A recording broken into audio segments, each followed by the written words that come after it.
Welcome back, everyone, to session 8 of Occupation, almost an invasion.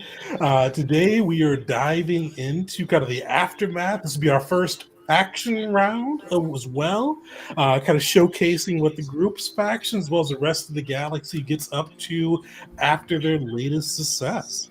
So let's dive right in. We'll do a little bit of a recap.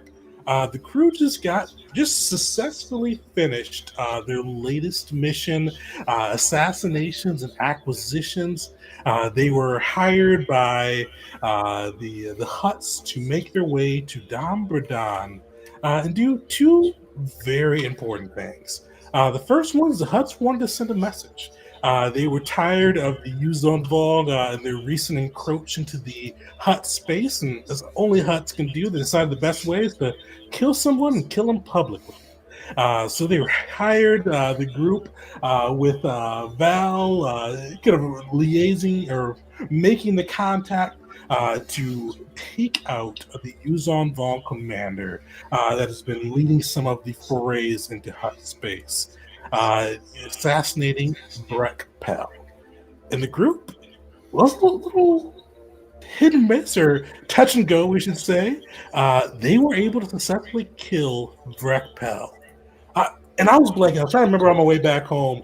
Who got the killing blow on that? Was it Val or was it Malachi? It was C4. Was it C4? Yes, and C4 recorded that and plans on using it for some kind of merchandising or propaganda, something to make himself look better. Nice. The coward droid.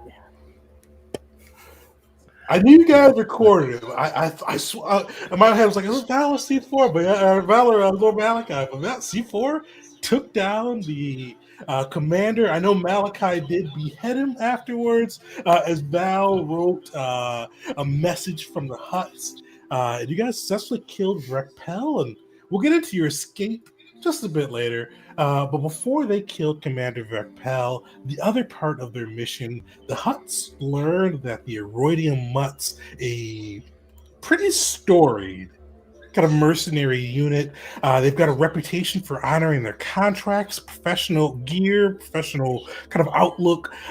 Definitely the mercs that you'd want to hire when Poodoo gets real.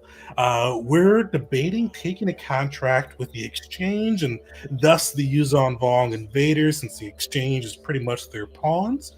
But the group was tasked with potentially trying to persuade the Aurodium Mutts to hopefully join the Huts and provide defense for them, or at the very least, just not take the contract with the Exchange.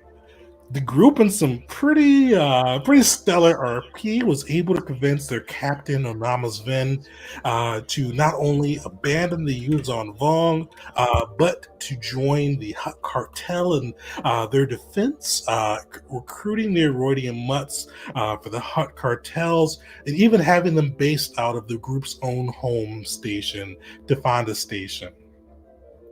And with that, the group was able to successfully kill the commander Vekpel, recruit the Aroidium Mutts, but it was a little touch and go as they were leaving because they came in pretty loud with Vars using some explosives. I forgot what type, but blowing in the chamber of commander's ship as it landed, but coming through, killing him, alerting the forces on the ground. Vars went down. It was looking pretty dire, but the group did escape, though some escaped faster than others, with C4 being the first at the ship, leaving a bit ahead of his comrades, we'll say.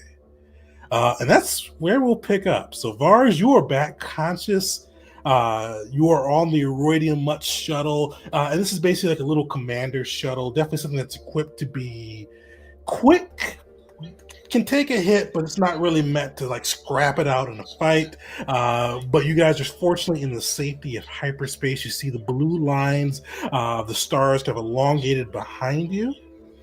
Is there anything you all want to do now that you've made it out, say?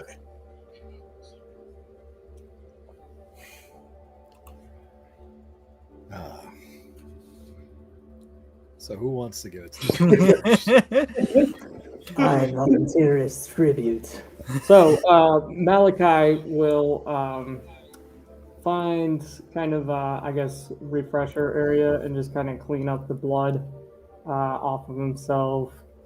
Admire the new rips in the robes because they only add to the aesthetic, and then put his mask back on, and he will go straight for the droid, and hopefully we can say that it's when his back is to him that he'll come out, he'll look directly for the droid, and C4, you will suddenly feel your feet come off the ground, and you will just slowly turn in the air, and you're facing Malachi, and I will push you up against the wall. Droid. Coming in really hot. Yeah. So C4 in the middle of editing out all of the things that make him look like a coward of like, but he just recorded. It's just like, is there turbulence in space? What's happening? Boom! It's like, So C4, I will put it to you. Do you want to make a save, or does that happen? If C4 makes a save against this, I feel like it should be made with disadvantage because he was not expecting this in the slightest. Even from like the Sith, this caught him very off guard. Well, I don't, just so you know, Tegan, I don't plan on doing any sort of damage here. This is just going to be some harsh words. Depending how C4 reacts, it might end up being some damage.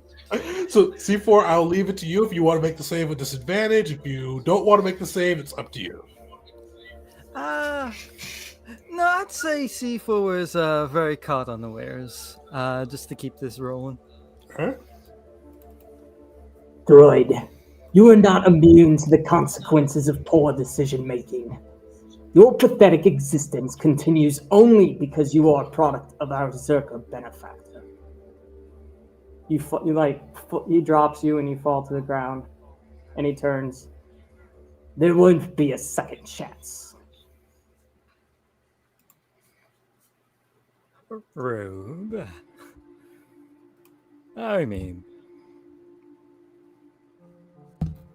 and you see him stop for a moment, like he's gonna say something, but there's a genuine, like, little wince, like little twinge of fear, where normally he would aggravate, he antagonize, he bites his lip, and he kind of shuffles off a little bit, but keeping Malachi just within view. He's a bit on edge now.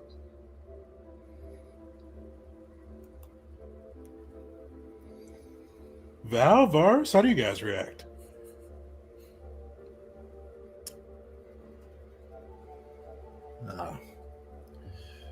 I'll say Vars is slow to react because he's still recovering from nearly dying.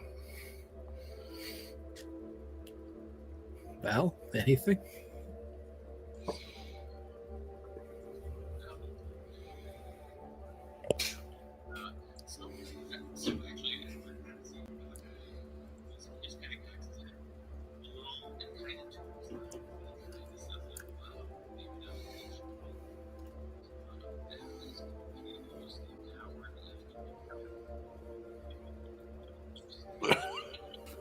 Say it out loud, Val. Just to confirm, Tegan, we were told by the crew the intentions of what C4 was trying to do, right?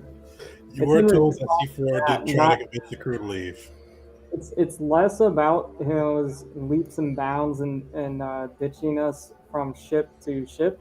It's more about the intent of leaving us behind with nothing, no escape. Like a literal abandonment versus, there's the coward move, but the abandonment part is really what it's all about. He tried to leave the party for dead. The droid left me on a planet with a blade in my hand. How could he have left me for dead?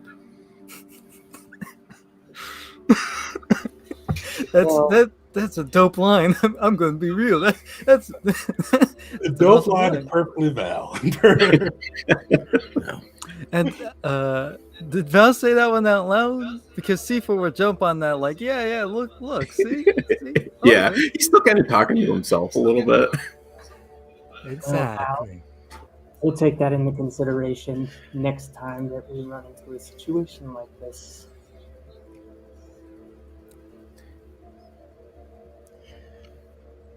Well, I guess to finally chime in after taking in what's going on around him, Vars is going to slowly get to his feet from what I'm assuming is a resting position and walk over to C4. Is C4 a big droid?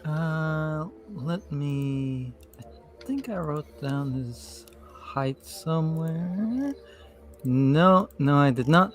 C4 is like a standard human size. Vars ain't. Oh yeah. Vars is a big boy.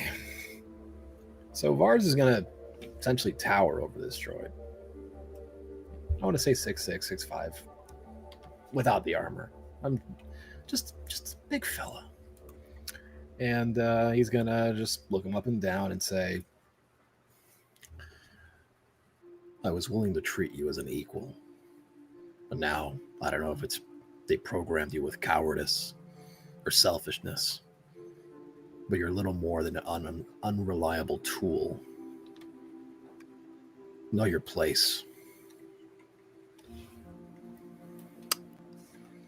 Yes, my place as a Zerka ambassador, diplomat.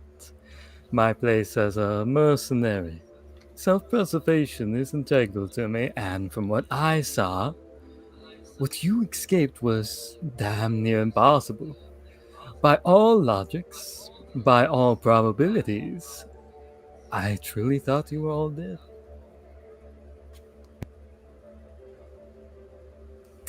Let me just toss something out real fast. In case anyone wants to insight that.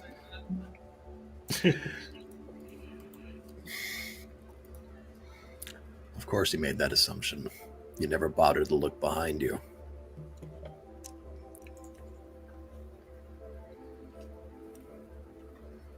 Either way,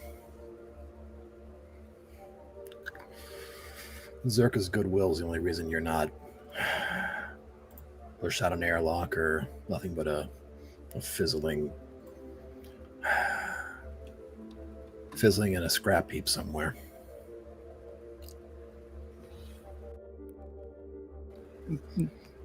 Duly noted, my good friend.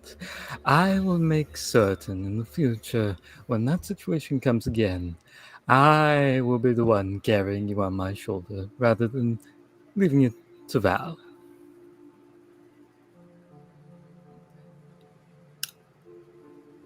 Yeah, sure. Thanks again, Val. And with that, he'll just storm off. He's weighing the pros and cons of, can I punch a droid to death? And C4 would kind of start to lean on the wall, tap it lightly as anyone who's watching him definitely sees. He kind of understands the gravity of the situation. He fucked up a little bit.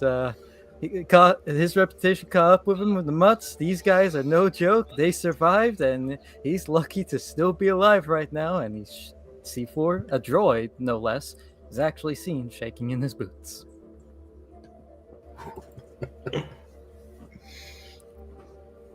So Val just kind of shrugs and walks off and kind of still talking to himself. Vars is a warrior at heart, but he doesn't understand a droid cannot have honor. How can you scold a droid for no honor? He is a droid. And then he just kind of continues on. And then he's like, he thinks that I saved him. He is a true warrior. He should only die a warrior's death with a blade through his heart. Maybe Val's blade. He just wanders off.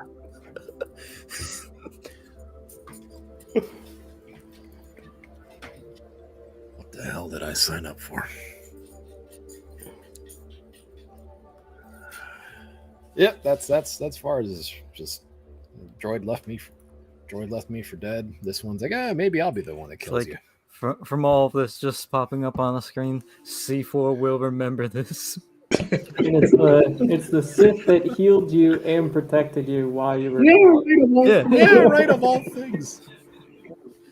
God, I feel like that scene in Jurassic Park with it's the blood-sucking lawyer that's on my side. Like, it's the seething Sith that's got my back. Okay, I'll take it. I've said this before, but I really feel like Varus has like a picture of the old crew. It like has that Wolverine meme. That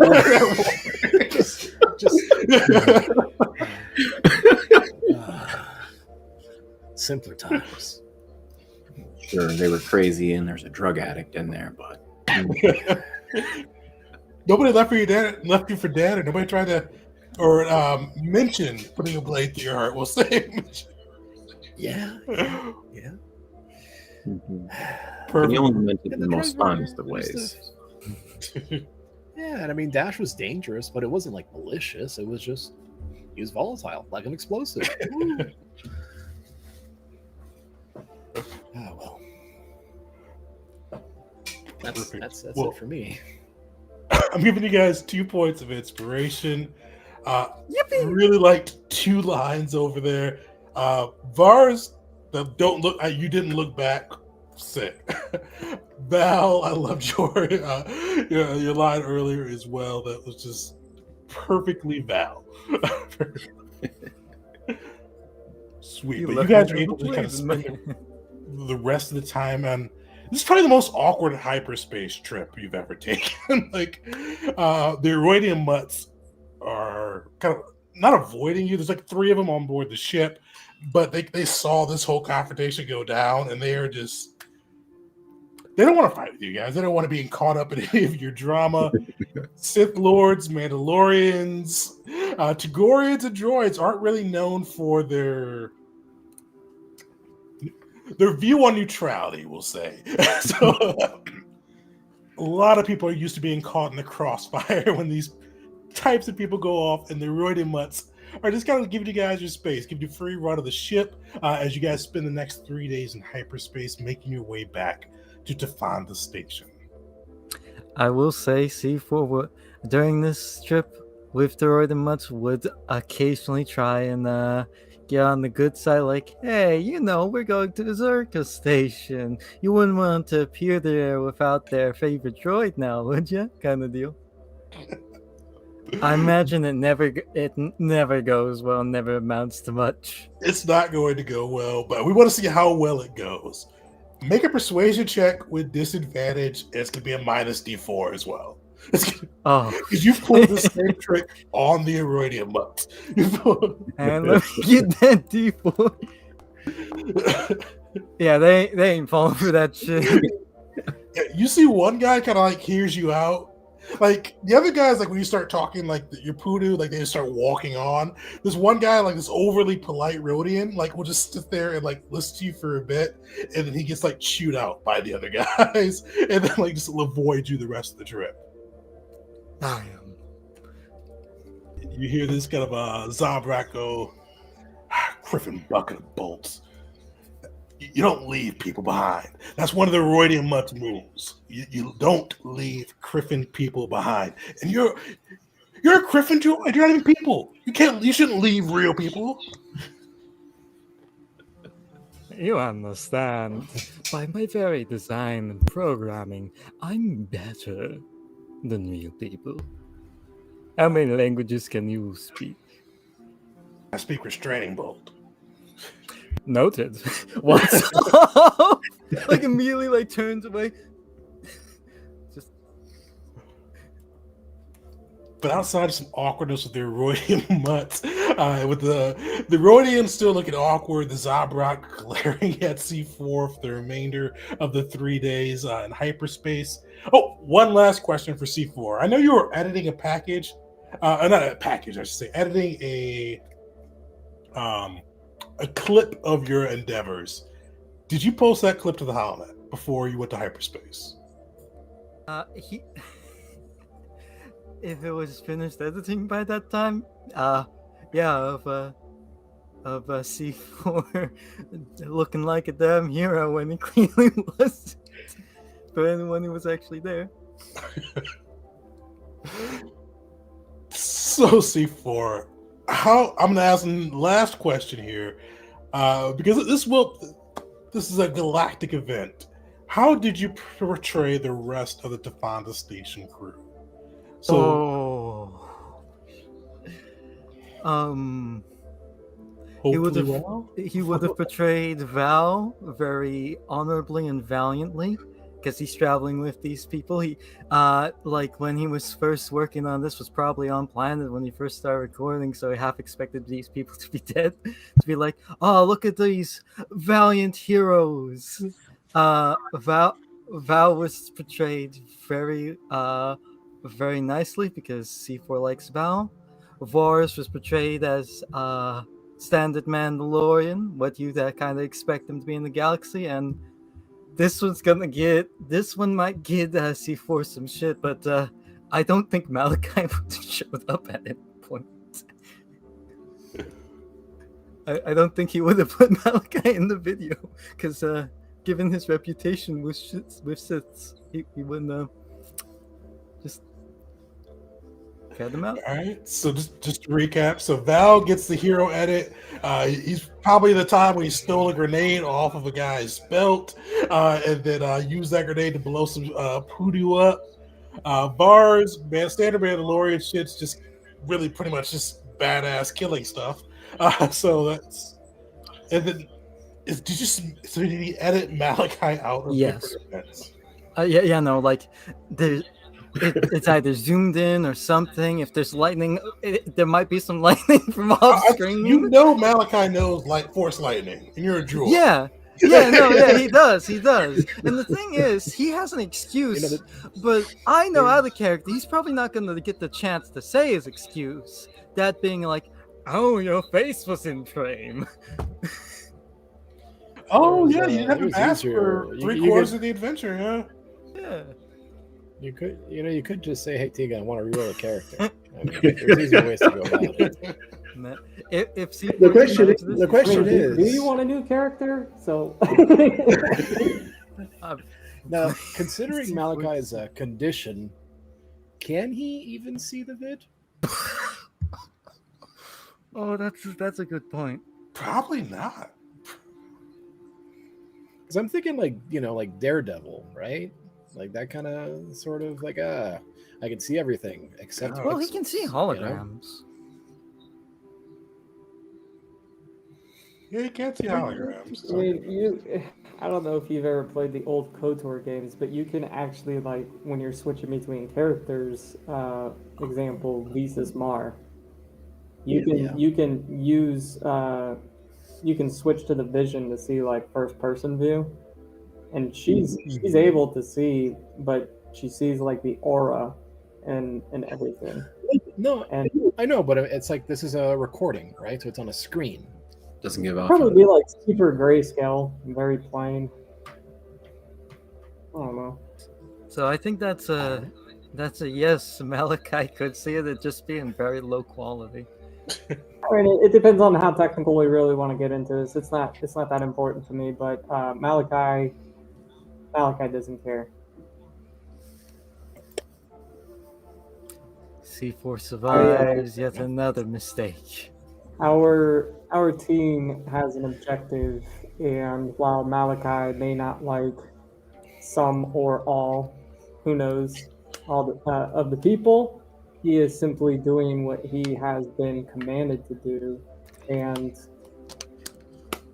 doing as much as he can to self-serve himself in the process as well.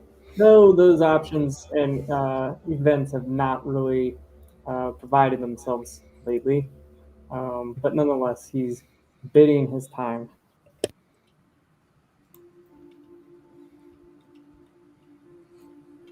All right.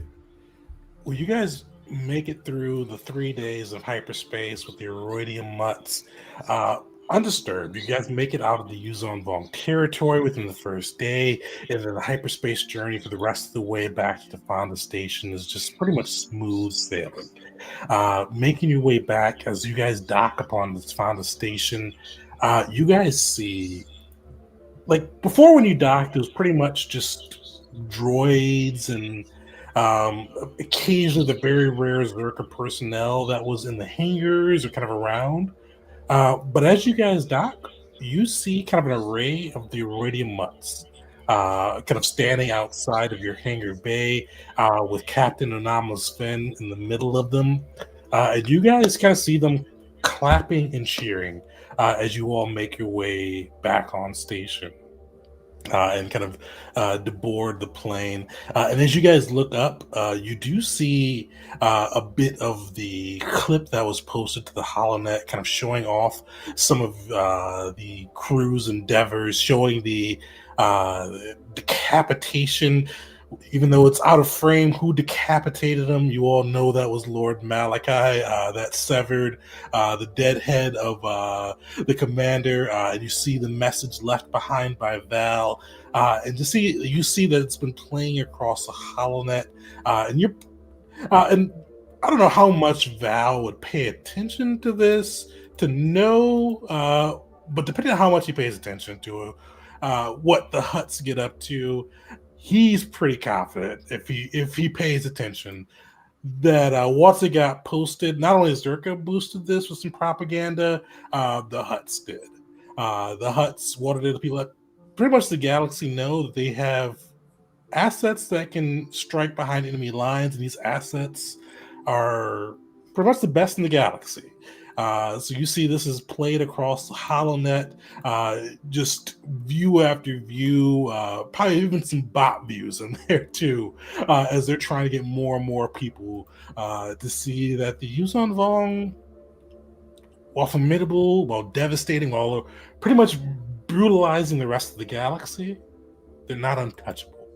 And you see that kind of playing across as the Iridium Mutts greet you guys back on the ship.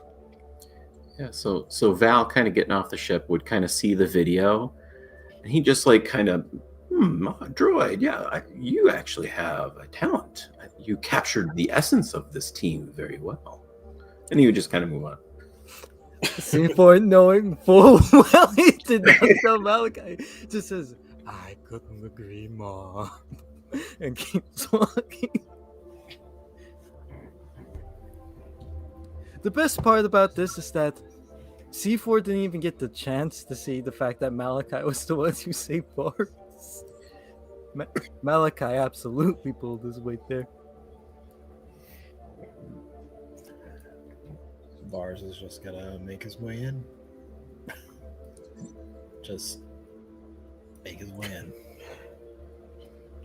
Where'd you get? Malachi will do the same. He won't acknowledge any of the cheers or anything. Just quiet, hunched over, and side by side with the Mandalorian. Perfect. As you guys make your way through the crowd, eventually you do come across this kind of stubby-legged hollow projector with the expansive view of a hut upon it. As you all kind of walk through, you see Big Boss Granick, the Silgic, Val's contact, and you kind of see him smoking a cigar, the smoke kind of clouding the holocam.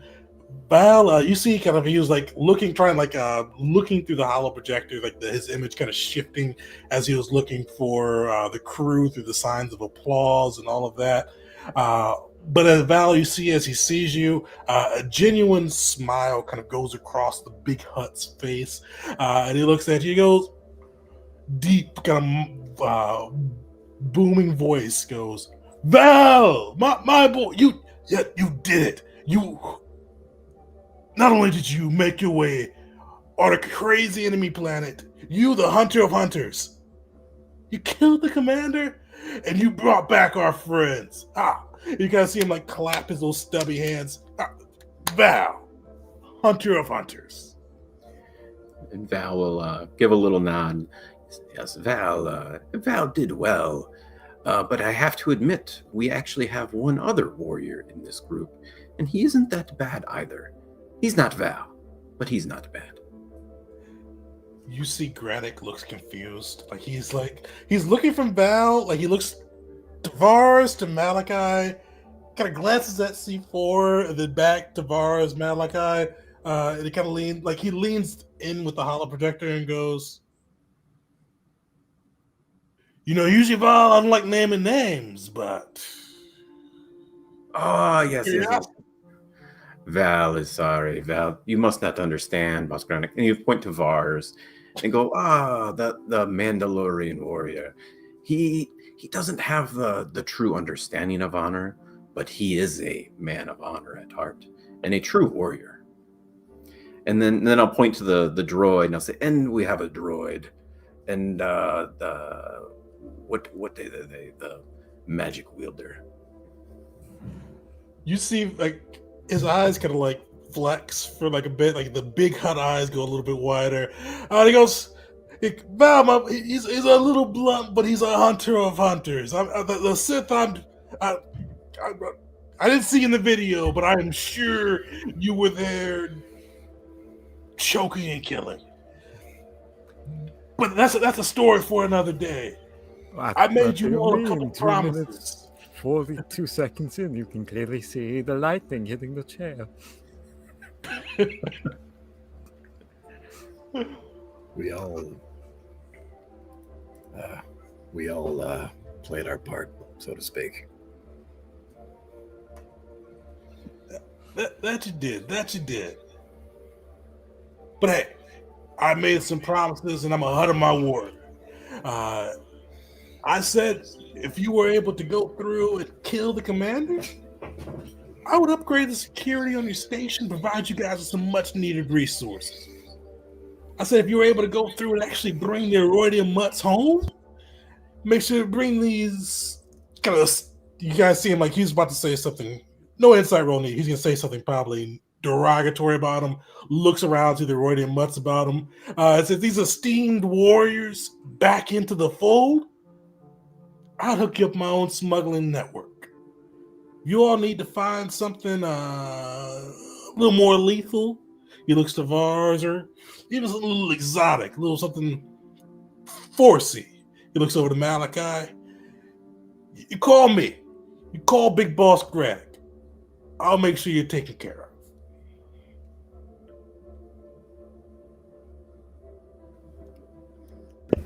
I can only imagine we're gonna need a number of things before this is through. I couldn't agree more. Thank you for your patronage. No. Thank you all. This video is trending. The huts send their regards. It's playing across the HoloNet. People know the huts mean business, and that we got friends. You all did it. So if you all need something, you let me know. I'll use my network to find it. The price is the price, but hey, we'll find it for you. And please do keep in mind, your friends who set that video up to be played across the HoloNet, if you ever need anything of true high standard quality, Zerga can provide.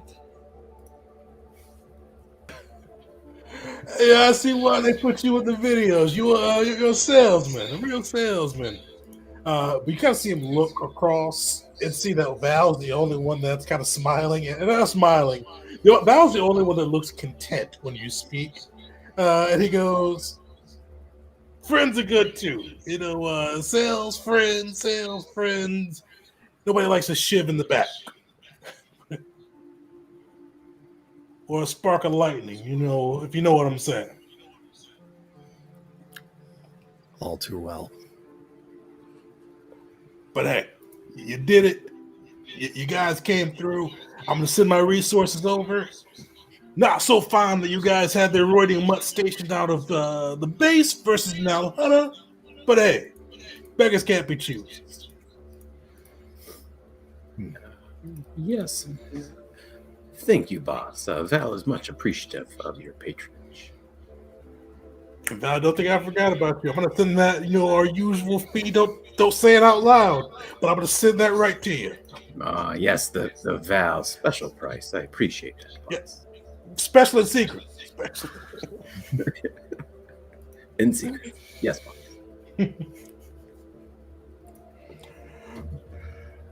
But with that, you do see Boss Graddock's hollow disappear. The little droid clanks off. Roy and Mutts cheer you guys on. And we are going to get into our first kind of faction round for the Occupation Adventure. So I'm going to throw some rules into the chat. Oh, where did I put that? So, base rules, I threw some stuff in, but I will explain it as we go to. So, you guys have 2 weeks of downtime. So, you can spend those 2 weeks doing stuff with your faction, doing stuff for yourself. You guys just got Boss Graddock's connection with the Heart Cartels, which means now you no longer have to do the searching phase for enhanced item. I'm blanking what I think it's a prototype or below. I have to look it up real quick, but there's something or below for that. So you guys don't have to do that phase.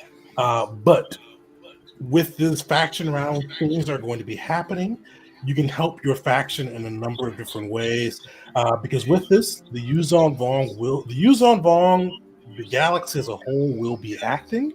There'll be chances for you guys to decide to assist your faction with invasions, espionage, different pieces there, helping to defend or attack, depending on kind of where your character's motives lie. And with these ways, there'll be ways you can kind of boost your faction up or even boost the group's faction.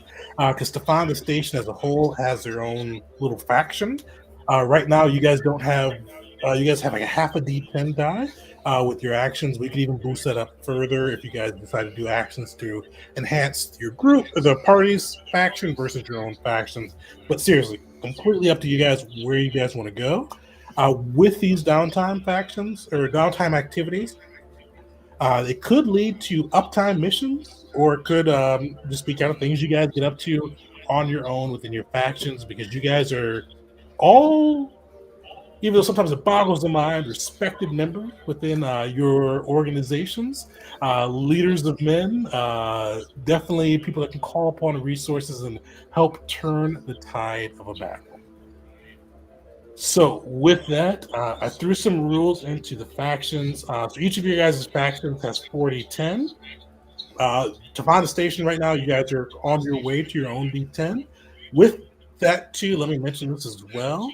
To find the station, you guys, this will have to be a group decision. Now I'm going to kind of go over what the scenarios are in a second. But you can lend to find a station to one of your faction's efforts right now. So, if, for instance, if you guys want to help the Mandalorians with the Yuzun Vong invading into their territory, you can say to find a station and their resources jumped in, which will give you an extra D6 to roll with your D10s. Try to hopefully get D8, sorry, to roll with your D10s to hopefully get a 6 or better on that.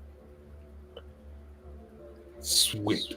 So this will be, unfortunately, a little bit of exposition, but who wants to go first? Who wants to hear what's happening with their faction first? I will take it this time. I usually do not go first, but this time I Usually, shall. yeah. So C4. So with this, this is, and let me kind of explain a little bit further even too. So these are going to be the events that are happening with the Yuzon Vong with your faction, where your group can make, or you or to find the station can make a difference. So there's going to be other things that are happening on that. The Yuzon Vong are invading across the galaxy. Some of those battles will just be lost. This is where your presence, your endeavors can actually make a difference and turn the tide of the battle. But with Zerka, you all get a kind of an update from the president himself as you've kind of made your way back on station. Zerka has a pretty expansive droid factory on Banadan. within the corporate sector of Zerka. Churns out battle droids, security droids, protocol droids. Pretty much, it just churns out droids. It's probably the chief rival of Geonosis and the other droid-producing factions of the galaxy. And there's intel that the Exchange maybe trying to put some operatives on planet to destroy the factory, sabotage it in some way, basically just put this factory out of its commission. These intel has been popping up all over. Zerka has been trying their best to kind of root it out, but so far they haven't found anything, and they floated it towards your desk. So you kind of get a hollow message going on that Bonodon is not under attack, but under threat. Orange alert for Bonodon as these threats come in. Is that something C4 would be interested in? And remember, you guys have 2 weeks of downtime. You can spend a week trying to help your faction with this, or you could spend your time doing whatever the other Star Wars 5e downtimes are. If you do help your faction, I posted the strengthening the faction rules as well.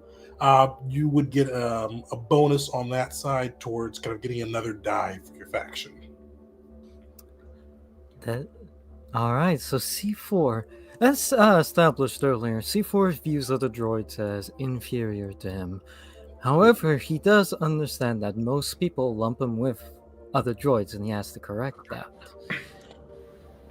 So, he can see it now, the headline of Zerka's best droid saves the droid manufacturing plant, roots out espionage and evil.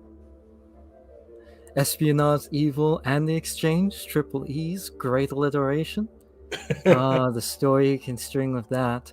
He's less concerned about the droids and Zerka's bottom line than he is with his own public image, and he knows this can help it greatly. So yeah, for his own personal downtime, he's very much interested in that. Perfect. So C4, how would you go about trying to sniff out where these exchange infiltrators are and protecting the droid factories on Bonodon? That is a good question. How would C4 do that? I feel like he would infiltrate it himself, separately, so the factory would not know about it. As shown before, he can make himself for very short amounts of times look like another person, like truly disguise himself. Maybe a little problems with the voice, but overall, how C4, basically like going deep undercover, spying on everything that's going on there. Maybe occasionally trying to pass himself off as one of the droids in the manufacturing plant, trying to see if there's any tampering or modification. A little bit brave for C4, but he's got good feelings about it, especially if he keeps himself away from restraining bolts. All right. So C4, your choice here. So we're gonna make a roll. Hold on. Feeling a lot better. Still fighting a cough though. So your choice of 3 different rolls. We're gonna handle this like regular downtime rolls. We're gonna have some more exposition things with it though. Gotta see how this plays out. But you have 3 different skills you can play from here. You're trying to be stealthy, infiltrate this facility. You can use stealth. You're trying to fool people into thinking that you're just actually, I should clarify. Are you trying to fool them into thinking you're a regular droid, or you're thinking like you're like a regular Joe? A little bit of both. Jumping between different things, but probably in the very beginning, average Joe inspector comes, leaves, but that's just to get how he gets in. From then on, a droid. So, probably leaning into like an average droid. Okay. So deception, or if you're trying to, so if he's trying to like pass himself off as the average Joe, the average droid, trying to deceive people and seeing what intel he can pick up, or insight. If he's trying to kind of more observe, hide himself as the average droid, and try to read people as they go by and seeing kind of who may not really be a Zerka employee, and who may be a plant or may be there to to harm the operations on Banadan.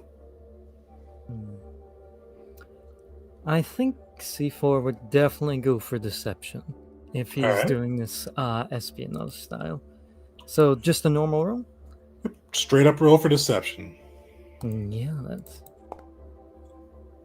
Hey! That's pretty good. 20. So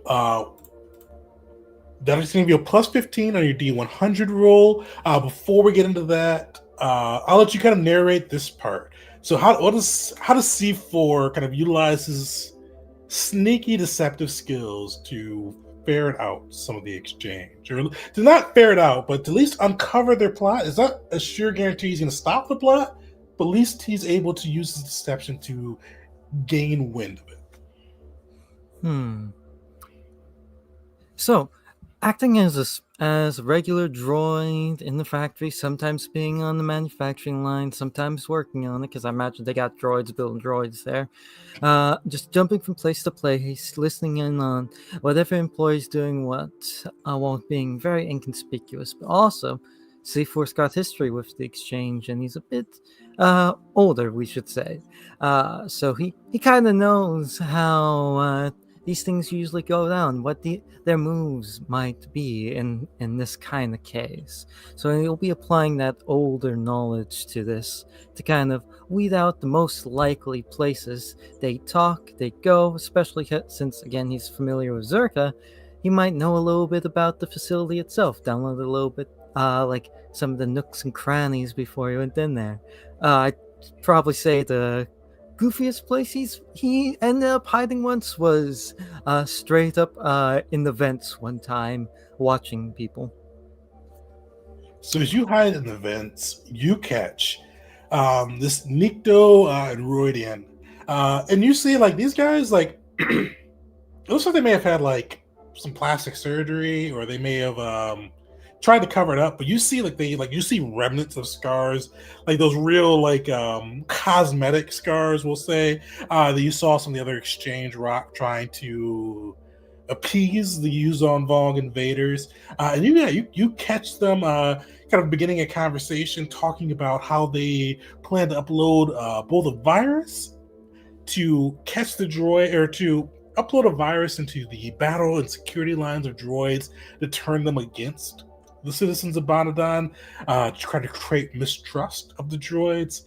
And you got to hear that all go down. What do you do as you hear that go down, or hear them discussing that from your poach in the vent? Firstly, he's recording it, and secondly, he's figuring out a plan to stop them. Like, oh no, a virus that can make droids hostile? He's susceptible to that.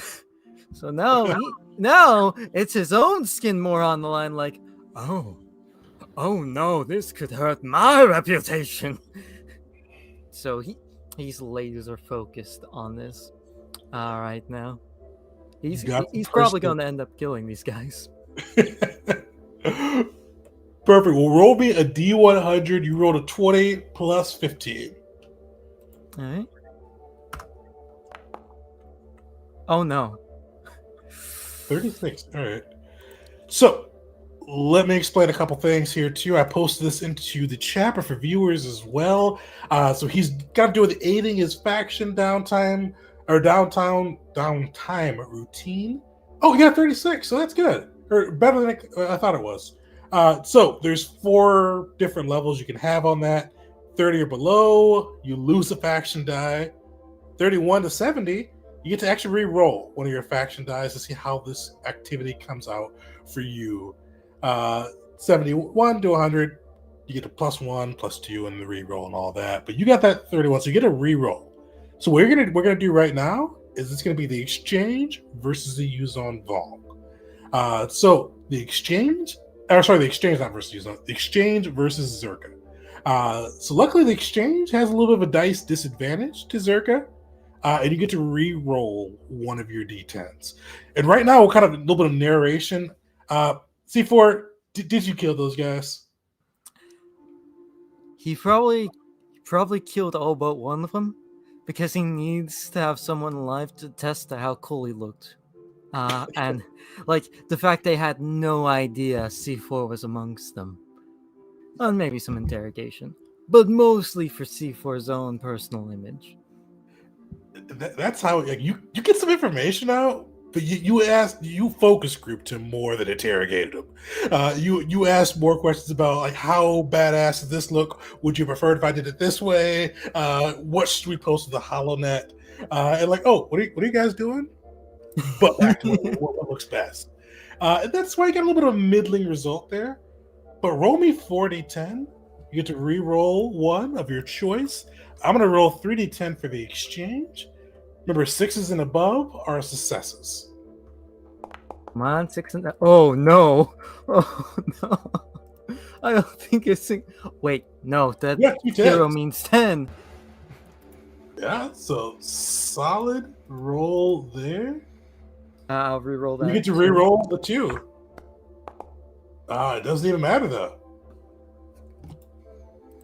Yeah, so how does C4 pull this out of his ass when he like did a terrible job initially?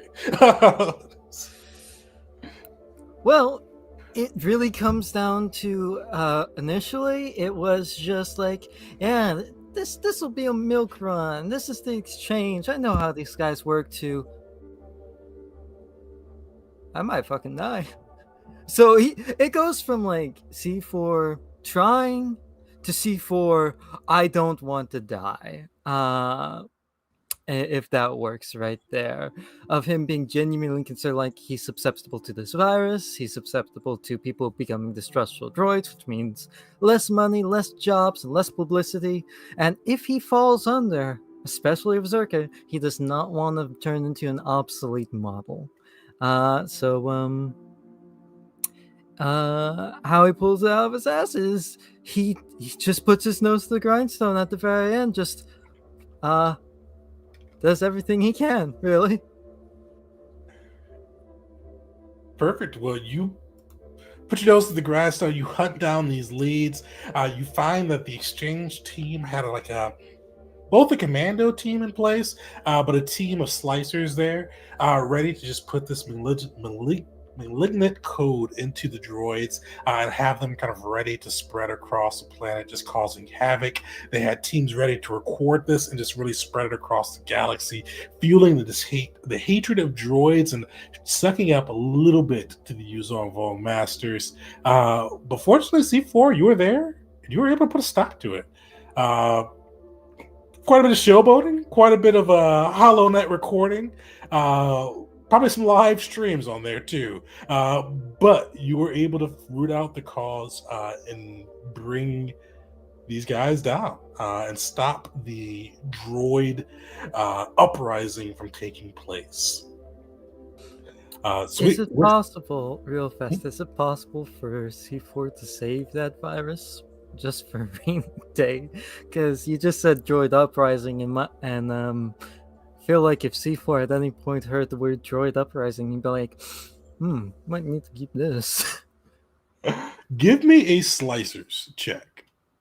C4 is actually proficient in that. It's gonna be a decent check. It's gonna be a DC 30. So let me know how you do. I'll be right back.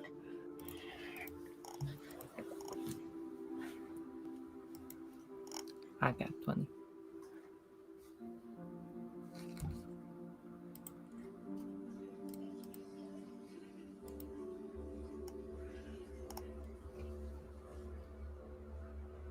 I'm looking forward to seeing what you guys get and how you handle it, if this is what C4 is getting. I think it's going to be really cool. Yeah, I'm curious to see where it goes.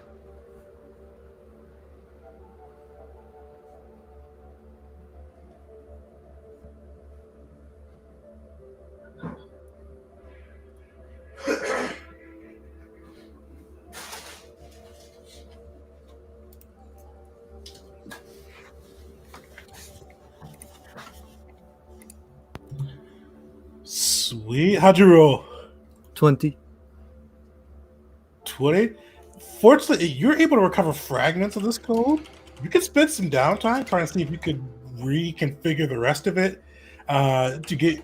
And just so in C4 the 20, like it's a droid uprising, but this is probably better for C4. But this is not like a droid sentient uprising. This is droids being commanded to uprise and follow orders. So he doesn't have to worry about lesser processors making mistakes. It was one of those. I'm like, as I thought about it, this is probably what C4 would prefer. But overall, it's a good outing for you. You even with let's say some unprofessionalism in the beginning, you are able to stop the droid uprising and keep the Zerka and droid reputation safe while earning some publicity for yourself. So with that, you did some faction downtime work. I'm going to post these all after we're done. So Zerka, unfortunately, you rolled real bad on your D100 roll, but still beat the thing. So you get 1 success for your faction. And with that, if you get 9 successes, you can increase your faction die. And that includes your guys' own home faction too, in case you wanted to do something to find the station. But with that, we're gonna switch gears. Who wants to? And also, I should mention this earlier. I think I mentioned it before, but too, you guys do have the to find the station die, in case you want to add that towards one of your factions. Unfortunately, the 3 of the other guys, Vars, Val, Malachi, you guys are going to have to get the Vong versus the Exchange, so you do have a little bit of a harder time. So this would be the time, if you're one of you 3, I would say, will be the one that you probably want to add that to find the station die too. But who wants to go next?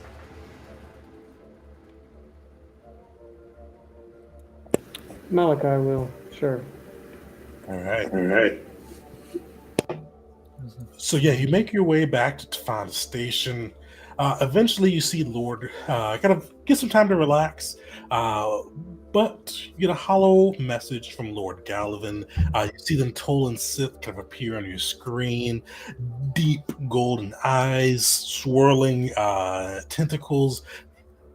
Pretty much immaculately ordained robes. You see kind of playing into the black and gold coloring of the Dominion.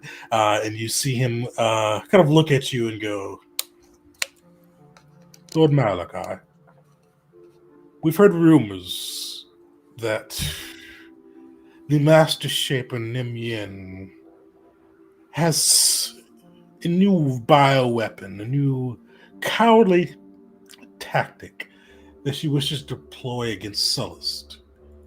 Malachi, I know I don't have to tell you this, but Sullust is one of our prime shipyards. We cannot allow the Celestians to succumb to their own weakness and fail to perform to make new ships for us. The war effort against the Vong and eventually the rest of the galaxy is far too important. I need you to sniff out where this attack is coming from and to stop it. We cannot allow a bioweapon to be unleashed upon our people.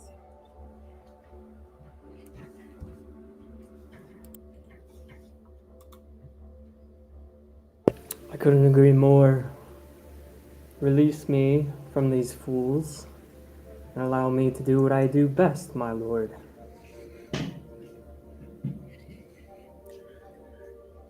Do what must. We need. Sullust cannot be allowed to fall, and they cannot especially be allowed to fall to a virus. If they want to take the planet for us, they must pay the blood price. We will pour ships. We will pour the Celestians themselves on them. Blood and lives for the Dominion. Show them that their cowardice will not suffice for a true Sith. Blood and lives, my lord. It will be done. And Malachi will immediately gather what Dominion forces that he can and starts to move towards that area of Sullust and find where this imminent threat is at. Perfect. And for any, actually, I just rebutted on too, but for anybody that is looking on the standard galactic map, and for our players who have it up on their Foundry, Sullust is over here. It's like M17. So kind of close to Yuzon Vong space on one of the main hyperspace routes, but the Celestians are definitely known for being very competent shipbuilders. So with that, you gather some Yuzon Vong, you gather Dominion forces with you and make your way out to the planet. Because with this, and actually, how does Malachi go about this? This isn't like an invading army. This is definitely some more let's say espionage type pieces. They're the master shaper named Yin, the one responsible for creating the Voxen and other horrors that have been unleashed upon the galaxy. All you know is she has some new bio weapon that she wishes to deploy on Sullust. How would Malachi gotta go about stopping that? I think with my experience prior, and my other past engagements with the Yuzong Bong, that I might, I think I might have just a little bit of insight into how they would approach, or maybe the potential routes that they would take. So less relying completely on myself, but rather assisting those that might be utilizing ships, or maybe some remote outposts that we could have in the galaxy, reaching out to all of our connections. I would provide my insight along with whatever intelligence that I could gather in the short period of time that I have. Definitely. So with that, same situation. You have 3 different checks you can choose from. You could choose from insight, kind of relying on your own kind of sense of feel, the force maybe, as well as just kind of your own dealings with the Yuzon Vong, to see if you can find any of their old patterns and see if any of those may be relevant towards their actions on Sullust. You could also do investigation as well, kind of pouring through the data, seeing kind of where and when, from your past experience, they may try to insert something on the Sullust. Or you can even do lore. You've had some interactions. You've been up close and personal with the Yuzon Vong in a number of different ways. You could kind of utilize your own lore skill to kind of see what you remember about them and see how you can piece that together to best protect Sullust. Yeah, between those 3 options, it's very obvious which one I'd want to use. But definitely insight, as I kind of just stand over the shoulder of some Imperial intelligence officer and watch and say, no, move your scanners in this direction. And I check back on various pieces of intelligence and scraps, and I take every single bit that comes to me, and I tell them that even if they think it's not important, I want to hear it. And taking all these pieces, I do as best as I can to kind of narrow it down. So, Perfect.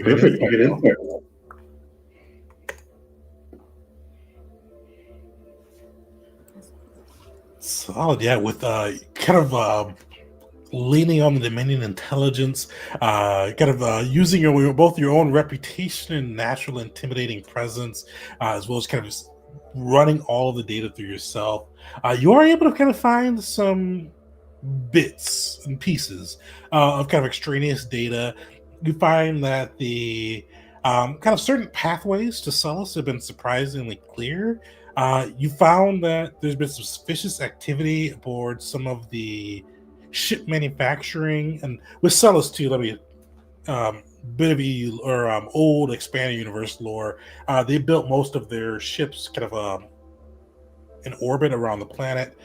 You do find some kind of suspicious travel logs between the planet as well as the shipyard, with more people going from the planet into the shipyards than returning home, which most of these people are kind of like day laborers, for lack of a better word. They go towards the planet, they go up to the shipyard, they go home at the end of their shift, but the shifts aren't matching up. and you kind of find like between the shit, like the space lanes being clear from Yuzon Vong threats and certain pathways that may lead to Sullust. More people on the station than you expect there to be. You definitely find that there's cause for concern and definitely a clear and present danger there.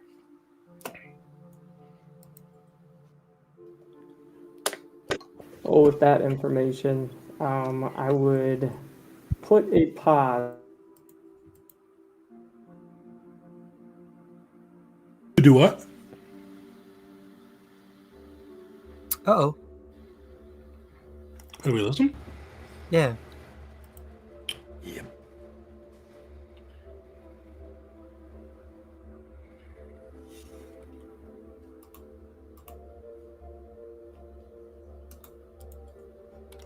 Oh, we're waiting for him to come back. Because yeah, you guys all three have a chance to use the define the station die. Vars, Val, who wants to go next? You can kind of hear what their scenario is, and that way you can kind of make an informed decision before you roll your d10s. Or we can jump back to Oh, actually, there you go. because you're muted, Dash. What happened? Not Dash. I didn't have the hotspot on my phone, so I'm on that ghetto internet again. I was saying I would put a pause on all operations. I would gather each and every single worker that was on the orbital station, and we would consolidate them all into one room. And I would wait to see what happens next with whatever forces that I brought on standby waiting. Perfect. Roll me a d100 plus. Oh, what's 15? Plus 10.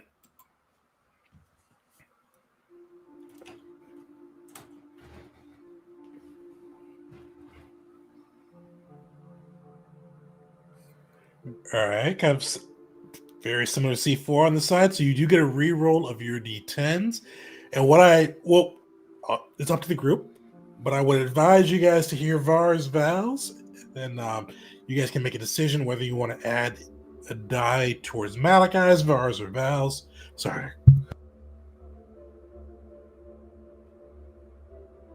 Feel perfectly fine, but that cough is still really lingering, especially when I talk about it. But yeah, so you guys do have that chance of adding that D8. Same thing, 6s or higher from Define the Station, offering assistance there. Currently, Malachi, with your efforts of the Dominion, you're going to be going up against the Yuzon Vong's dice, but you would also have a re-roll of the 40-10 for the Dominion.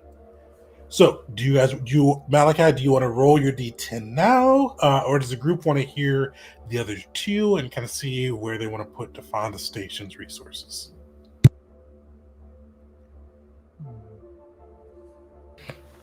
I'll just roll my D10 now. Okay, sweet. So roll me 40-10 to get to re-roll 1, and I'm going to roll the Yuzon Vong die.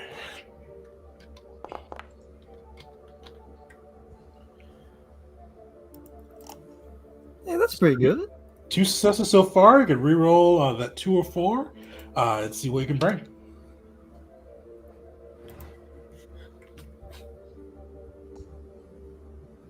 Yeah, not bad. 3. Hey. Nice. Nice.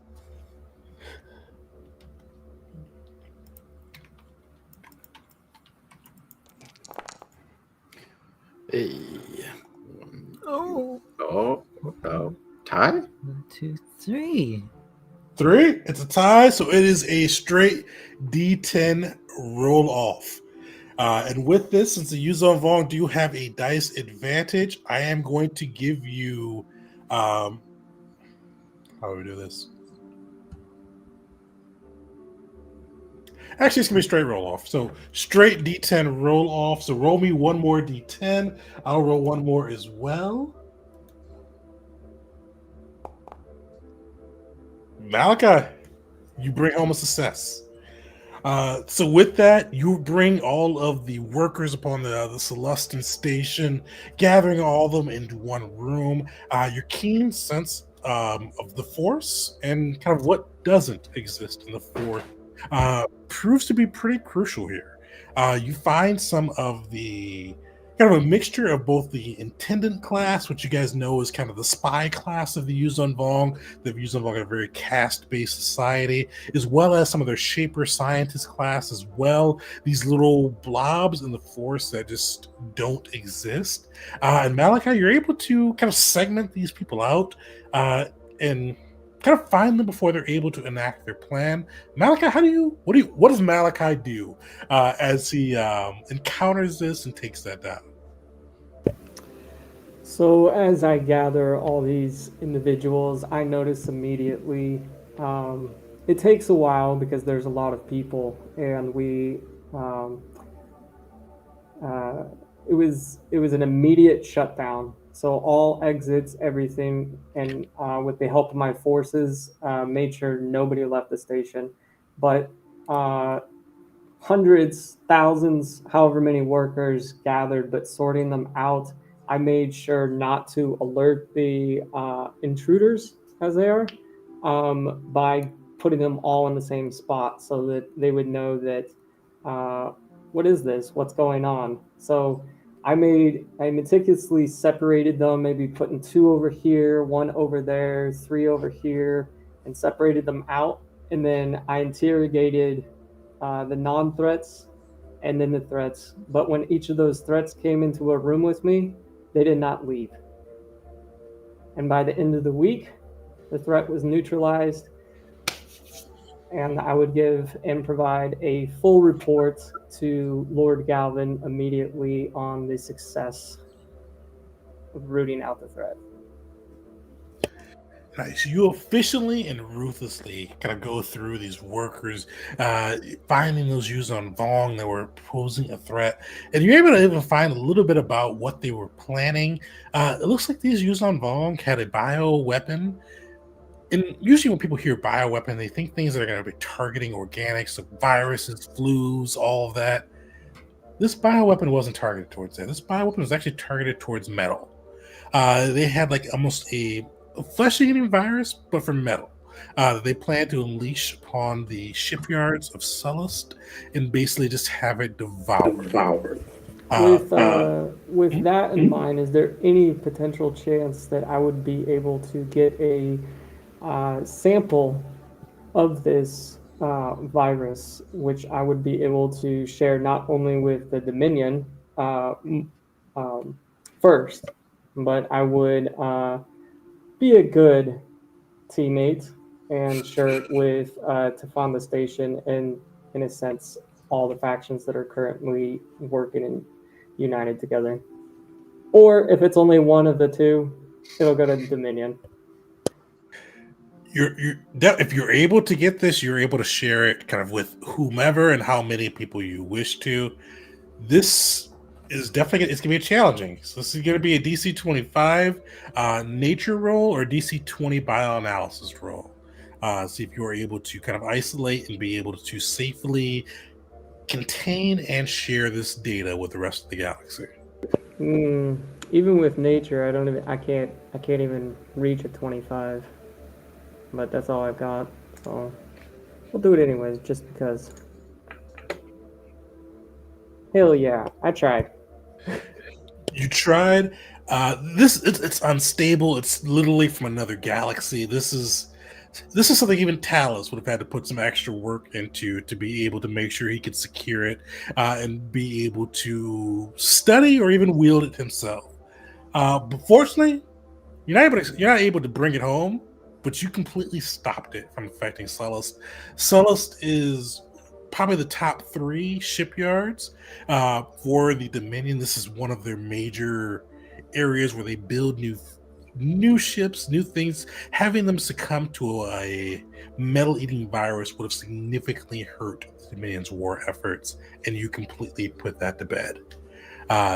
News of your exploits kind of flood through the Dominion, as well as the kind of howlnet of other local factions as well. And you get that even rare congratulations from Lord Galvin that was not only the extra sincere congratulations without a trace of sarcasm or condescension. along with it. This has actually been the first, you could say, the first real victory that Malachi's had since his unfortunate incident not too long ago. And even and you seek out a Galvin as you report back to him and go, this is good to hear. I thought after your brief stay with the Vong, we'll say, that you may have been lacking in the necessary passion. I've never been more happy to be proven wrong. Congratulations, Lord Malachi. Thank you, Lord Galvin. And I'll cut the transmission there. Just bye. Cut the transmission. Yeah. So far, like you guys, like especially against the Vong on that one, that was 40-10 versus 90-10. Malachi came through with a success. All that you guys are C4 versus Exchange. Malachi versus the Vong. You guys are 2 successes so far. Val, Vars, who wants to go next? They'll go. And so we get 2 weeks, right? So we still get another action after this one. And yeah, I should clarify that. So everybody, so I'm just doing 1 right now, but yeah, C4 of Malachi, and everybody else will have 1 additional action. And let me clarify too, you don't have to spend this in the faction action. If you wanted to do 2 whatever downtimes you wanted to do, you can definitely do so. It's completely up to you. But the faction actions are so cool. Yeah, I was actually going to empower our own faction, but I can spend the second week doing that. Okay. So with yours, you get back. So actually, Val, let me ask this because Granite typically would send people that did a really good job for him. He would send them cigars, Carillion brandy, maybe even a Twilight dancer or 2. What would Val actually appreciate Granite sending him? He's worked for Granite for years, so Greg would know that those probably wouldn't be what Val would appreciate. What would he actually want?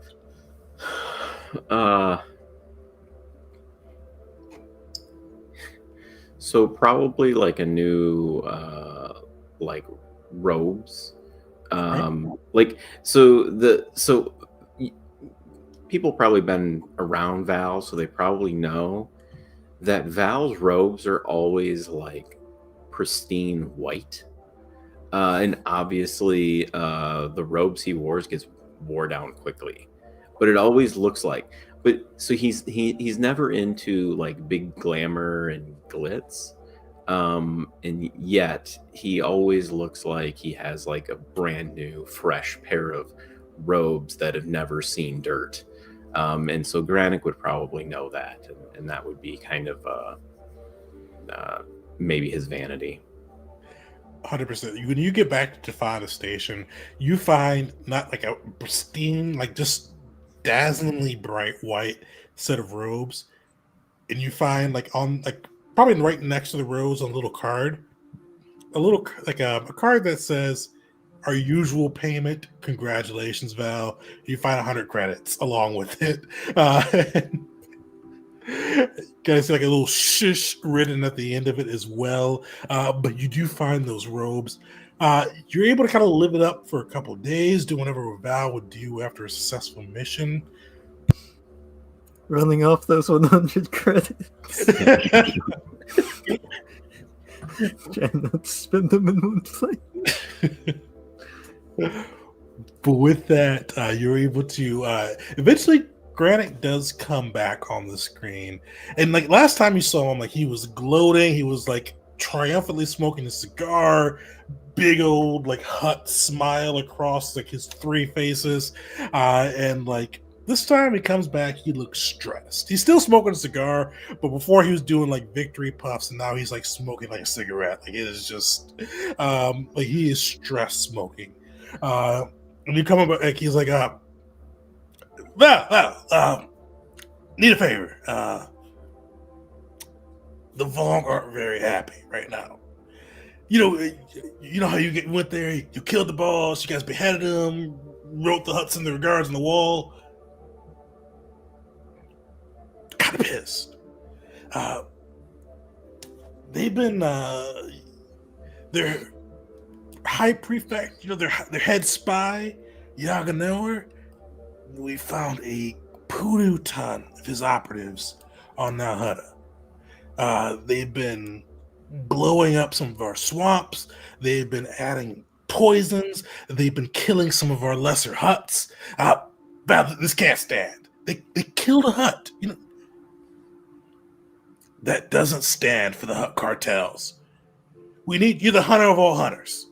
We need you to come down, hunt these criffers out, and maybe some more heads, maybe some more messages. I don't know. Kill them, make an example of them. Do what you do, Val. At the when I get called the hunter of all hunters, he said, well, Val is the hunter of all hunters. How can I not hunt them? This is why you're number one. We just need you to come down. We'll provide all the Niktos, the Weekways, all of our clientele species, as we say, that you need. Just come through, find them, and do what you do. I mean, if they're a good fight, take their head. If they're a bad fight, take their hands. Just make sure they can't do poodoo. Oh, yes, Val shall help. Val shall hunt down these hunters. Perfect. So you are they give you and to be clear for Val, they give you a ride to Nalhutta. They don't let you fly. But they pick you up. They're able to take you to Nalhutta. They do equip you with some of their usual. And Val, you've worked probably with these type of guys before. The huts like the Niktos, they like the Weekways, they like the there's another species I'm forgetting right now that typically work for the huts. But they have their own type of clientele. But these guys are hardy, not always the brightest, but they are strong, loyal, and willing to follow orders and do what needs to be done. They equip you out with that. But with that, Val, how does he try to hunt down some of these Yuzon Vong executors, these intendants, the spy class of the Yuzon Vong that have invaded Nalhutta? Yeah, so Val wouldn't necessarily try to investigate and track down where they're coming from. So instead, he would probably try to set a trap at a target. So try to ambush them when they would come in, try to find a spot they might blow up next or hit next, and then just try to ambush them. Perfect. So with that, I'll give you same thing, 3 choices. You could do insight, kind of see where the Vong may go next, kind of where you're a hunter, kind of where the next easiest or kind of next logical prey, we'll say, would be for the huts, and kind of what would be the best message. You can insight to kind of figure that out. You can use perception, kind of just going through and kind of looking through the kind of defenses and map of Nalhutta, kind of looking through where the huts are currently kind of gathered towards, and kind of see kind of which clan, which figurehead seems like the most obvious choice to strike out to. Or you can do athletics on the side. You can kind of just spread you and your forces thin, kind of having them running between hut palace and hut palace, and just kind of spread them all over and kind of see where I gotta just have them pretty much stationed everywhere. So if something happens somewhere, you or one of your forces can know, and you can kind of have them report back. Yeah, that's probably what Val would try is pick a few targets they're going to try to hit, put some forces there. Yeah, so I'll do the athletics. Perfect. Give me an athletics roll. All right. I gotta say, it'd be so funny if Val explained this plan to this big boss Granick, and then for the next couple of days was right next to him the entire time. So you guys are all well with your D20s. Hopefully better with your D100s. But yeah, plus 15 on that side. So yeah, Val, you spread your forces out. Like you have like those the Hut forces, Niktos, weak ways, the Tradoshans is kind of running all over Hut Palace to Hut Palace. You do actually find like a couple of your guys. Well, it's kind of a mix of what you find. Some of you guys don't report back, and you hear some tragedies.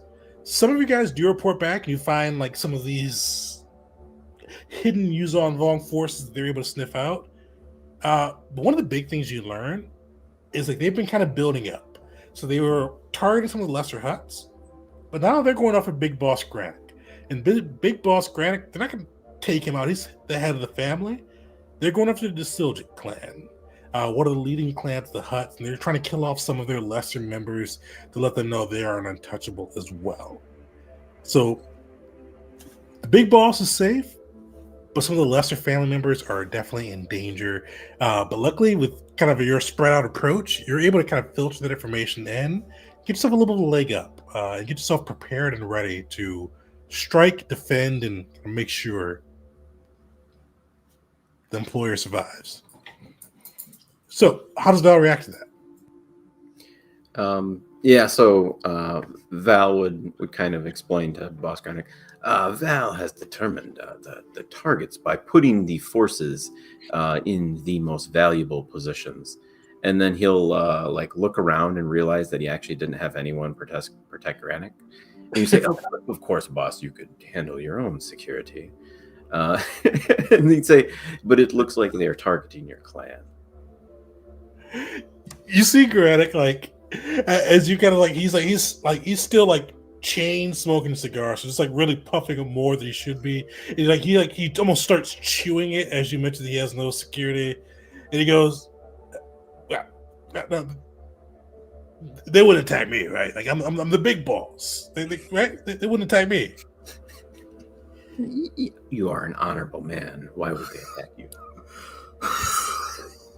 I don't know. You say how Val reacts to this, but no insight roll necessary. You see his eyes bulge, like he's like has a cigar like half out of his mouth. His jaw kind of like falls a little bit. He goes, yeah, honorable. People say that all the time. Yeah. No, actually means that.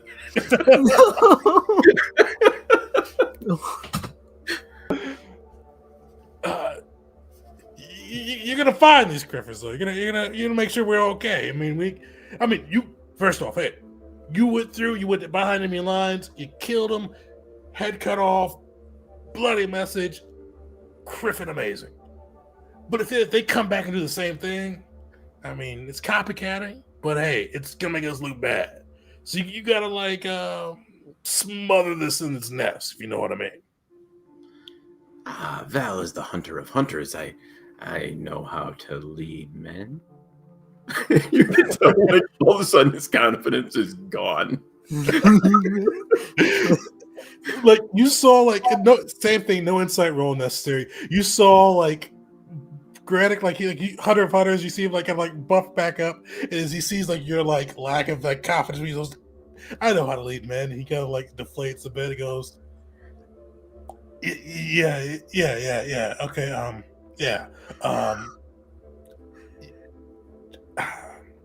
Just do a real good job. Like, just hunt them out. If you need more men, let me know. Just we can't have this. We need like morale high. This is like you know what propaganda is, right? Like you were part of propaganda, but if this is goes bad, we're gonna be propaganda. Val does not understand propaganda. There's honor, and then there's no honor. So we're not gonna have no honor if they kill all of our weaker clan members. You know, yeah, you're strong, right? You're the strongest I know. Val is strong.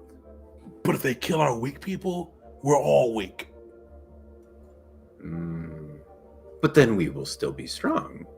Just the weak ones will die. That is how it works. But they'll think the strong ones are weak. They'll think you're weak because you can save them. Boss Granick, you are a smart man. If there are no weak ones, then how can we be the strong ones? That is deep. Yeah, you got like you see like he gets like you hear his tail thump in the distance. Hey, we're on the same page. All right, yeah. So You find him, kill him, make an example of him. Do what you do. But yeah, they can't kill none of us. He's just going to go to a map and point randomly. Be like, Boss Granick, I have found them. Let's take the forces there. He's going to go. I want to say He's just straight shade. Like he has like gone like cigars usually take like an hour or so. Like he has gone through like 3 cigars at the time of you spoken with him. But yeah, he lets you go. So with this Val Vars, there is still to find the station dice. We both are going up against the Yuzon Vong. Val, do you want to roll now, or do you want to see what Vars is going up against? I still have to do my D100. I don't know. Yeah, D100 then. Yeah. Okay. Is that the first time Boss Granick? 15? Is that the first time Boss Granick has ever seen Vars not confident in himself for something? Oh, Val, yeah. I don't know, Val. Is that the first time Granick has seen Val not 100%, 110% confident in himself? Oh yeah, definitely. Yeah. Granick is shook. Like he is smoking his cigar. He's always smoking and drinking. Like you never really see him not do that. But he is not like fun smoking and drinking right now. He is just like he is chain smoking, like chugging his drinks. He is yelling at his staff to get him more. Like, it's not the best sight. All right, 59.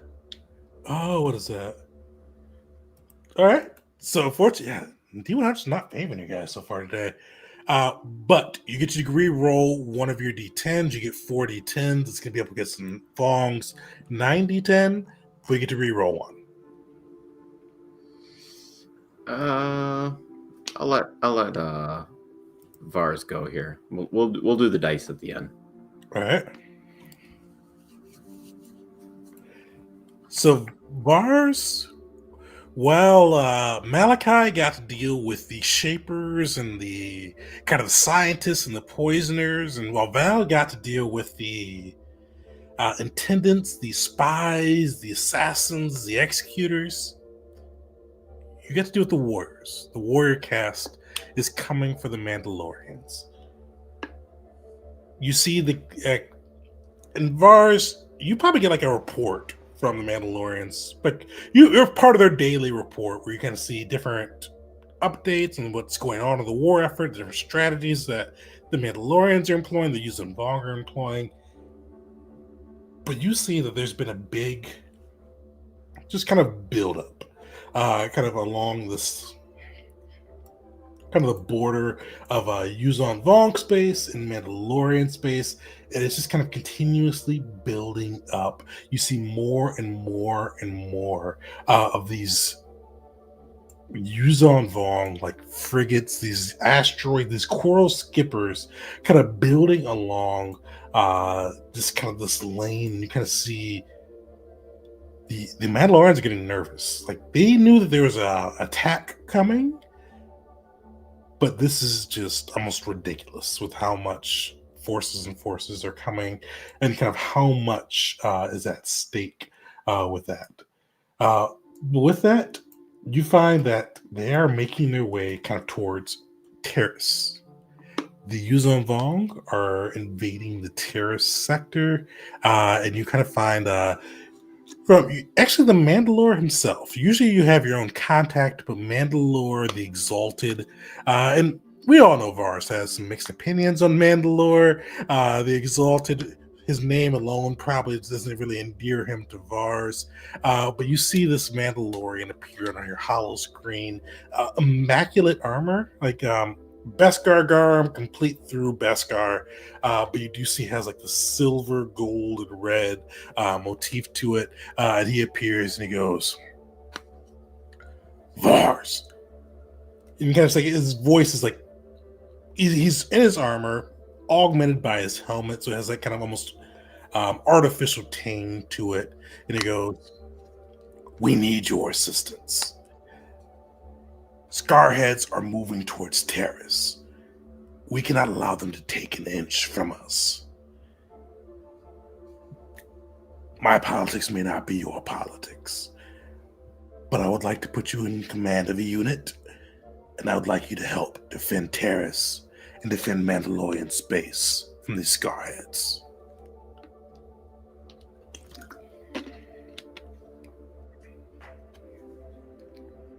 I won't let them take an inch. You see him like wrap his hands across his metal. And he goes, "This is the way. Bleed them, make them pay. Let them know that. While they may be warriors, with the galaxy's true warriors. Sith, Jedi, Hutts, everyone has fallen before the Mandalorian onslaught." So we'll move on. You see kind of see him rap again, signs off. They do provide you with kind of your own little Mandalorian kind of group, a little fleet, along with some warriors to kind of protect the Terrace sector. And Terrace, the Mandalorians are taking it over. The Terrace is still recovering from events 2,000 years in the past. It is still recovering from Revan's onslaught. It's not the most habitable place, but it is a good spot for making weapons and making things that if you don't give a crap about the environment, why wouldn't you make it an environment that's already criffed? And that's what the Mandalorians have done.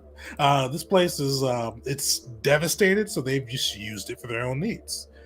So they've got a lot of their Beskar refinement, their weapon making, their even some of their own shipyards are out at Terrace because it's the best spot if you need to get some raw materials and to make something out there. That's where to do it. Vars, with your own little kind of your own command, we'll say, how does Vars kind of approach this? How does he prepare for the defense of Terrace? Meet strength with strength. Oh, I can hear you on mute, I think. Mustering their force. You got it. You're faint. One moment. Let me see if I can adjust something here to make me a bit louder. How's There this? you go. All right. With that being said, Vars will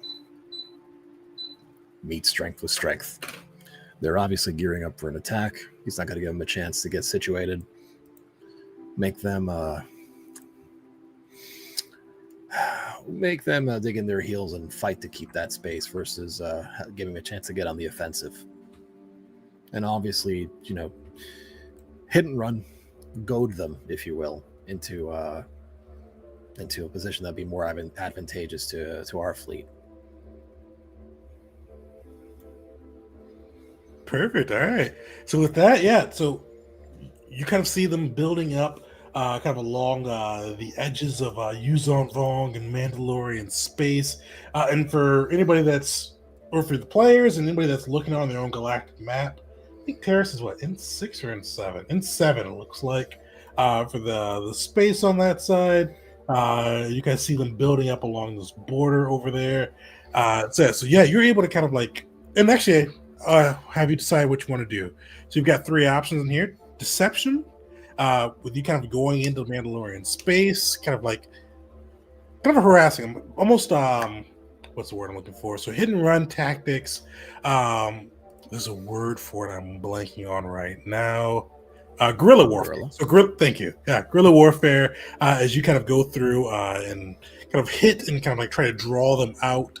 So you can kind of use deception to see if you can kind of spread their lines too thin. Perception, if you want to kind of find where the best spots in their lines may be, to kind of use those strikes to really just draw them out and see kind of how much havoc you can create. Or actually, for this one, I'll let you pick the third one. How would Vars use his own skills to see how much he can kind of prepare the Terrace fleet for defense, or how much he can kind of draw out and disorient the Yuzon Vong fleet and their offensive? I feel like I'd be gaming it if I tried to go with athletics, because that's my best skill. but essentially a relentless onslaught, if you will. Not giving them a chance to, there's no, it's just wave after wave after wave after wave. And just using his determination and grit to stay laser focused and make sure that everything goes as it should go. Perfect. So with that, I'll give you your choice of either survival or intimidation for the third set. Okay. In that case, I think I'll go with survival. All right. Okay. Mandalorians known for their grit and ability to survive. Oh. Not that much. I can't throw in any of my modifiers on this sucker, huh? The only thing that you would be able to apply is what's it called? The human thing. Defiant. Defiant. Yeah, hell yeah, I'm defiant. Is Defiant all the way through. usable in this? What's that? Is inspiration usable in this? Oh yeah, so inspiration is usable for this. You guys have 3. Okay. I'd say go for the inspiration. Yeah, I'm gonna try to get it over a 15.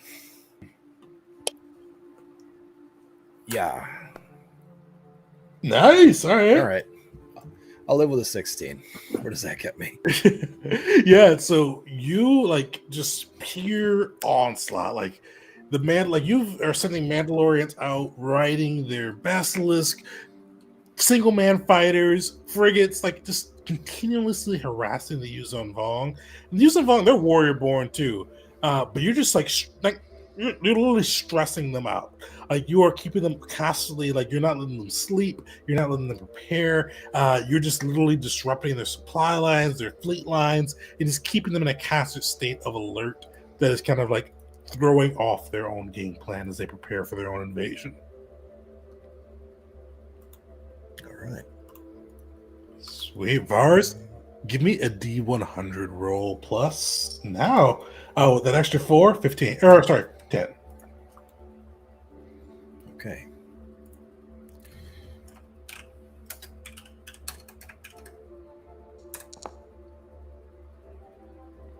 There we go. We actually got a decent D100 roll here. Hey. Sweet. So Vars, I'll let you describe kind of how the success looks for you. But you're able to harass them. They can't sleep. They can't think. You are just literally bombarding them. You've stressed out their fleet lines. They are not really prepared for an invasion of terrorists as much as they should be with their overwhelming force. With an 81 or 80, whatever it was, 84, you get a additional faction dice. So now you get to roll 5d10 and you get to re-roll 1. Nice. But how does Vars do with that? How does he kind of get his forces into preparation? Well, you know what? I'm gonna maybe plant the seed for something in the future. Who knows? Vars just leads from the front, from example, just relentless, doing his best to inspire his men to goad these warriors, so to speak, appealing to their need for combat. He knows that they can barely control themselves, and they want to fight. They want to fight so bad, and just giving them what they want. Nice. Yeah. Oh, go ahead. No, please continue. I'd say, Vars, you've one of the people that fought the Yuzon Vong for the longest in the galaxy. Yeah, these are the warriors are not just overconfident, they are bloodthirsty, and yet you feed into that, cause them to overextend themselves, cause them to not disobey orders, but kind of push orders to the farthest extent they could actually still be obeyed, and putting them in a pretty sloppy position. They will chase as far as they can, and you guys know where those ranges are, and you're able to capitalize off of it. And with that, it puts you in a really good position. So with that, Vars, you've rolled. Val, you have rolled as well. You guys do have to find the station dice. So this isn't a D10, but it will be a D8. Same thing though, 6 and above. A success. You could lend the weight of the Tafanda station, recently reinforced by the huts and some Aurodium mutts support as well. Mandalorians or huts?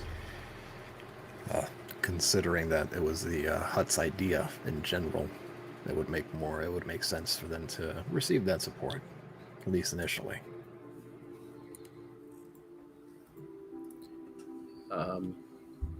Yeah, so I'm trying to think. So Val, he probably would calm Vars and just be like, "Oh, Val is the hunter of hunter, the greatest bladesman through the galaxy.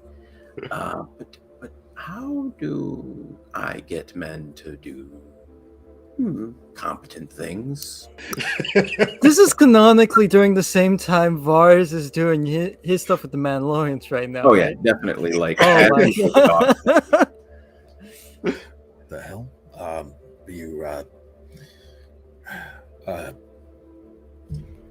I don't know. You command respect and you tell them what you need from them, and they'll do what you need. Why don't you put the mercs that we just got for the huts to use? They know you. They're aware of you. Sounds like you're dealing with some stuff over there on Nal Hutta. Yes, Val shall call them. Yes. All right. Best of luck. Val does not need luck. Yeah, take it anyway. And with that, Vars will just sign off. Like, what the hell? That crazy cat. So yeah, as Vars is out here leading his daring hit and run campaign against the Vong, eventually the Aurodium mutts do make their way to Nal Hutta, supporting their new paymasters and coming to reinforce Val in his efforts. Captain Anama's Vin kind of works alongside Val, kind of helping him provide a little extra organization. He's not trying to take over Val's spot or anything like that, but he's like, hey, maybe we should send some people over here. What do you think, Val? Yeah. Val just agrees with everything, but he just wants him to know that it was Val's idea. Yes, Val believes that is a very good idea. Val said that is why Val suggested it. Yeah. You see, Vin, he's like, you're right. You did suggest that. That's right. Let's send these guys over that way. But with that, you do have the Aurodium mutt support. So roll me 4d10, reroll 1d10, and add 1d8 as well. All right. So 4d10, 1d8. All right. Here we go.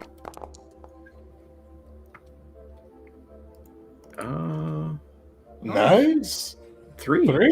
Not bad. And then And I one gets reroll a rerolled. d10. 4. Yeah, so reroll a d10. Okay.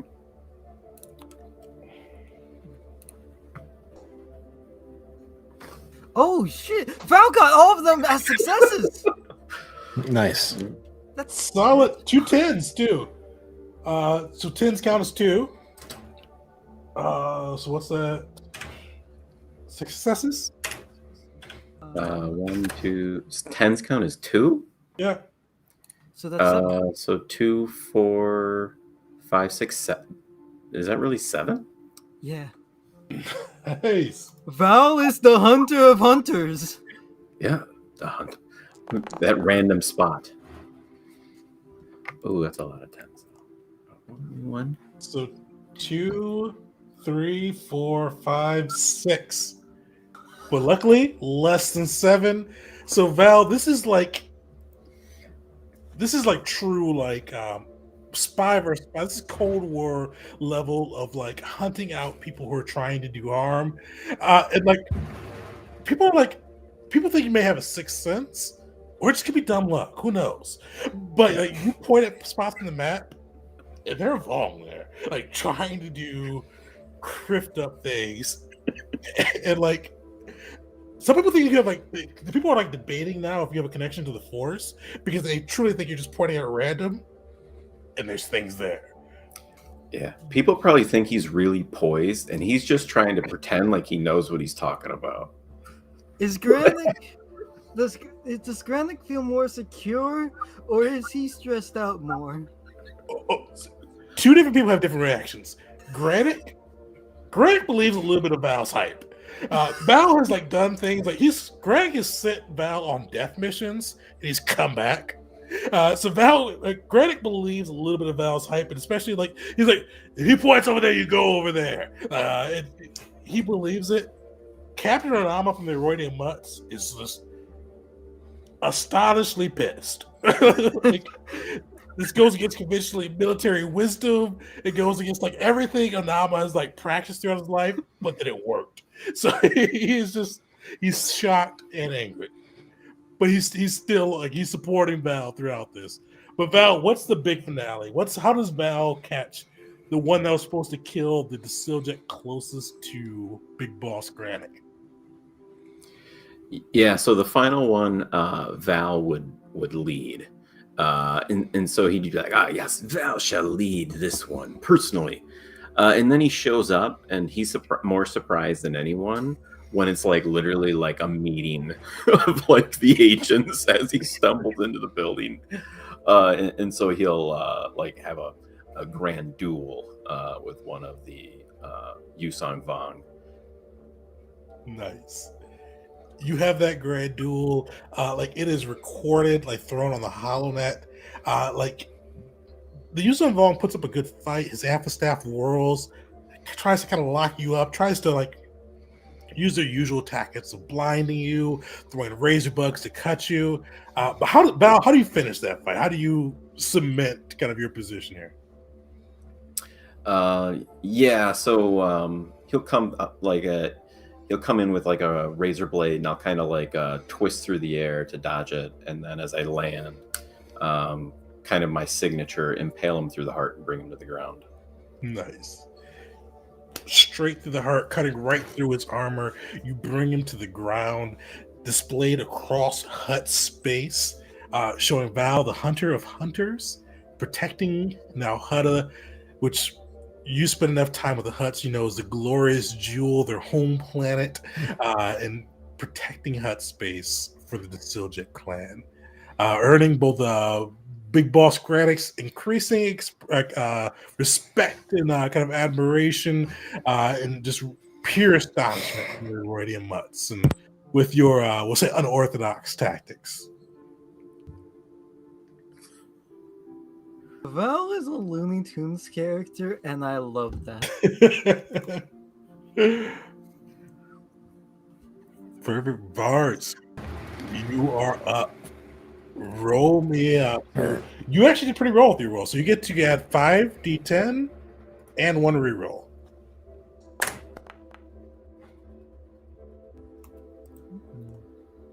All right, so 3 successes. Oh, 1 reroll too. And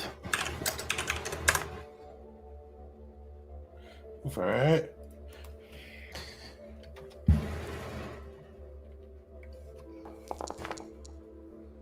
Oh no. 1, 2, 3, 4, 5, 6. Fortunately, like Vars, you executed your strategy beforehand perfectly, stretching out the Yuzon Vong supply line, kind of penetrating their fleet, just really just utilizing their own warrior spirit against them. But unfortunately, the Yuzon Vong, where the Mandalorians, the Dominion, hell, even the Republic has to worry about morale, keeping their fleets, keeping their numbers up, the Yuzon Vong seem more than willing to just throw lives at a grinder. And that's what they did at Terrace.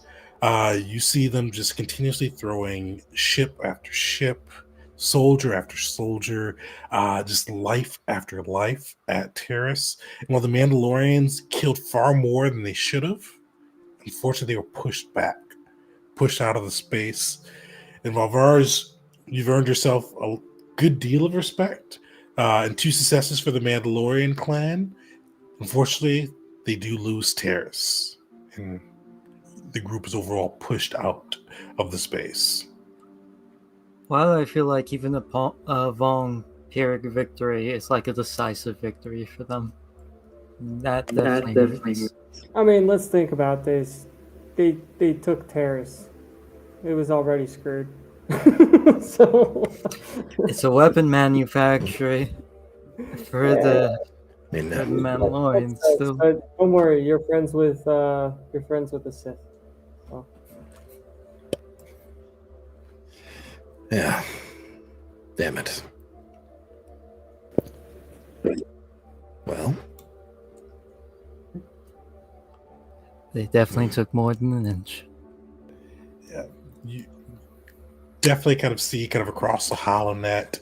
Eventually, you kind of utilizing some of their exchange contacts. They put out like their own declaration, and because the Mandalorians they've got like that warriors like the Mandalorians outside of their use of technology are probably the ones the Vong respect the most, because they're not using something they don't understand, the Force. They fight hard, they fight brutally. The Vong respect them, and they definitely rub salt in the wound when they are able to kind of take that victory over the Vong and broadcast throughout the HoloNet that Terrace once belonged to the Mandalorians, now belongs to the Yuuzhan Vong. But with that, damn. Well, actually, Vars. Does Vars have any last thoughts for Vars as that all goes down? What are the options for a counterattack? Definitely. So you do have another week of downtime. So with that, you guys all have one extra week, which you could spend on things for yourself, things for the group faction, things for your own faction. And yeah, counterattack could definitely be a part of that. You could try to attack the Yuuzhan Vong again. Unfortunately, this won't have to find the stations. Resources won't be available for the second week. So this will be either your own faction, your own stuff, or the group faction. Or sorry, not the group faction. Your own faction or your own stuff. Do the Mandalorians want to strike back? I mean, I know Vars does. All right. Is there any chance that he could reach out to the bit of the Republic that said, we're going to keep fighting? Oh, you want to reach out to the rebellion? Yeah. So, you could definitely reach out to the rebellion. They may not be able to assist with this strike back, but that could definitely be an upline mission for the group for the next overall adventure, and see if you can bring them into the fold, and see if you can add their strength to your own. All right. And let me phrase it in game terms too. So it kind of be an either or, unfortunately. So you could kind of see if you can kind of build those relations. You know a lot of the players for the rebellion. You've served along with them during their time with the Republic and Vars' stint with the old group. You could try to see if you can kind of build that diplomatic relationship and see if you can kind of bring that into an upline adventure and kind of see if you can kind of forge that in further. Or you can kind of strike back at Terrace and see if you can kind of bring that down. Hell.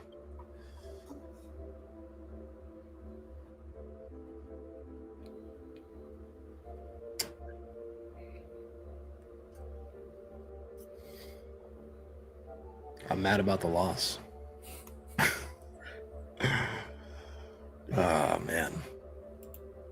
But Take Terrace back. yeah. Yeah. All right. I'll give it a go. The hell with it. Lick our wounds. Go back into it. Sweet. See you guys next week. So, Vars, how are you? So, I'll let you pick from the 3 skills you'd want to pick from on this side. How are you kind of organizing the fleet? How are you really bringing this home, or trying to get the fleet motivated, or how are you striking out? What are you doing to pump this up? Oh, no, actually, I'll be right back. Oof. Things to think about. How could I make this about athletics? That's all I got going. At least when it comes to skills. Yeah, Do possibly you- building up ground troops and whatnot, getting those organized and the prepared. athletics check would be to push a skyscraper over on a Vong base. Yeah, just run into it. Just like a battering ram. Mhm. For some reason, I gotta ask Tegan what the date range on this game is, because if it happens to fall within a certain time frame, I got ideas. Because you guys are on right now. Yeah. I think this And is suddenly you're fighting Yuzong Vong and Rackles. Oh, and two things Well- I should mention on this side too. So you guys all have a week of downtime now. So if anybody did want to add their own faction resources to VARs, they'd be able to do so. Also, VARs, as I was leaving the bathroom, I heard you mention athletics. One of the things the Mandalorians are known to do in this universe are steal ships from their Beskar arm. So steal ships outside of a ship. So try to steal some, steal or disable some Yuzon Vong ships. Extra gravity. Cause athletics.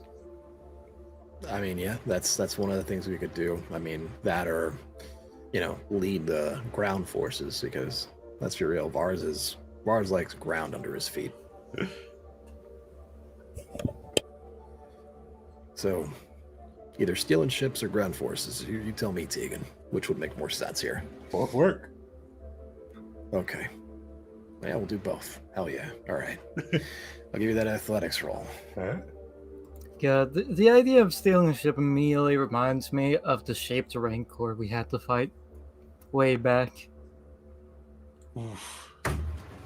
Just coming out swinging, huh? Please use an inspiration for that. You do not want to take that one loss. You guys do have Yeah, 4. All right. I'll eat one if that's okay with everybody. Yeah. Oh All wait, we right. gained I one. want to refresh the page because VTTs are funny like that. They are. Yeah, it's like, I've rolled a 1 15 times. Wow, really random. Okay. So let's try this. Round 2. And heck of a lot better than 1. All right. So it sounds like VARs would probably rather be on the ground forces. Oh, hell yes. Yeah. So VARs, I'll let you decide how you get your people on the ground. But yeah, you infiltrate with some commando squads, some like old school Mandalorian super commandos. You get on the ground and you guys just start wrecking havoc. The Vong haven't been able to completely secure Terrace in the days between the two assaults. You get down, you guys know the ground, you're able to start just laying waste. Vars, how does your crew get down there, and what do they do when they're down there? Well, I mean, might as well leverage what happened between this game and the last one. The Besselis. Oh yeah? Hell yeah. Riding them all the way down, wreaking havoc on the already wrecked planet.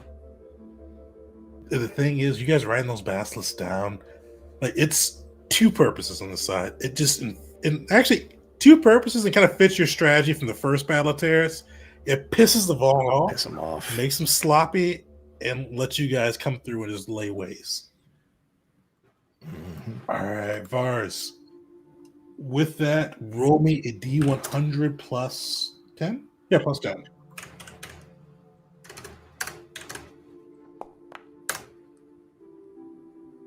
All right. So that is a 1 reroll on that side. So roll me 4d10 plus 1d, or reroll 1d10.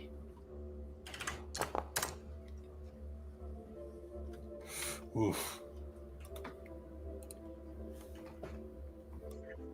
So maybe I should have saved that inspo for here. Good grief. All right. And then Hey, that's not helpful. All right. That It looks like this is a tail between the legs kind of a situation. that's a single success. Oh, yeah. Yeah. 1, 2, 3, 4. The 5, Vong, 6. you catch them off guard with the basilisk, but it just like inflames them, and they just come and they come and they come, and eventually you guys fight hard. The Mandalorians fight well, but unfortunately, the Vong just have more resources. And while you try to retake Terrace, they push you guys back off again. All right. Well, that was a week well spent. Good thing is you still get, because would you roll? So you do get. Let me mark that down so I don't forget. So you have gotten 2 successes for the Mandalorians, or 3 successes for the Mandalorians. You got an 81 the first time. 9, you get to do. So you'd go from 4d10 to 5d10 for the Mandalorians. Okay. Sweet. C4. Looks like you got something to go next. Yep. On a more positive note than Vong Wars, C4 wants to improve our own faction, the Defonda Station's reputation a little bit. Remind me, I assume Defonda Station is not a secret to the galaxy, right? It's not though. So even before you guys had your first mission, Zerka started promoting the hell out of you guys. They definitely like you. Pretty much Zerga cares level advertisement for Tafanda Station, but especially since you guys have actually done something pretty monumental, converting the Roydian Mutts to the factions, killing the Commander Pretvel. Tafanda Station's known. It's not like no small fries right now, but definitely small fries have done something. Yeah, so C4 is going to be making a small mini documentary that can even be cut down to commercial length if necessary to be played throughout the galaxy. Basically, any place that plays Zerka commercials to kind of improve the reputation of the Fonda Station and to kind of bring hope to the hearts of people. And, promote Zerka, of course. With C4 acting as like the guide through the Fonda Station, taking them through all the different stations and rooms of it, all the people who have joined thus far, and possibly if he can grab the people, even if it's through holo call or something like that, a little interview with each of the main members here, Val, Vars, and Malachi. So that'd be performance or persuasion. Do have to ask though, Val, Vars, Malachi, would any of you guys respond to C4's advertisement or a request for advertisement speak?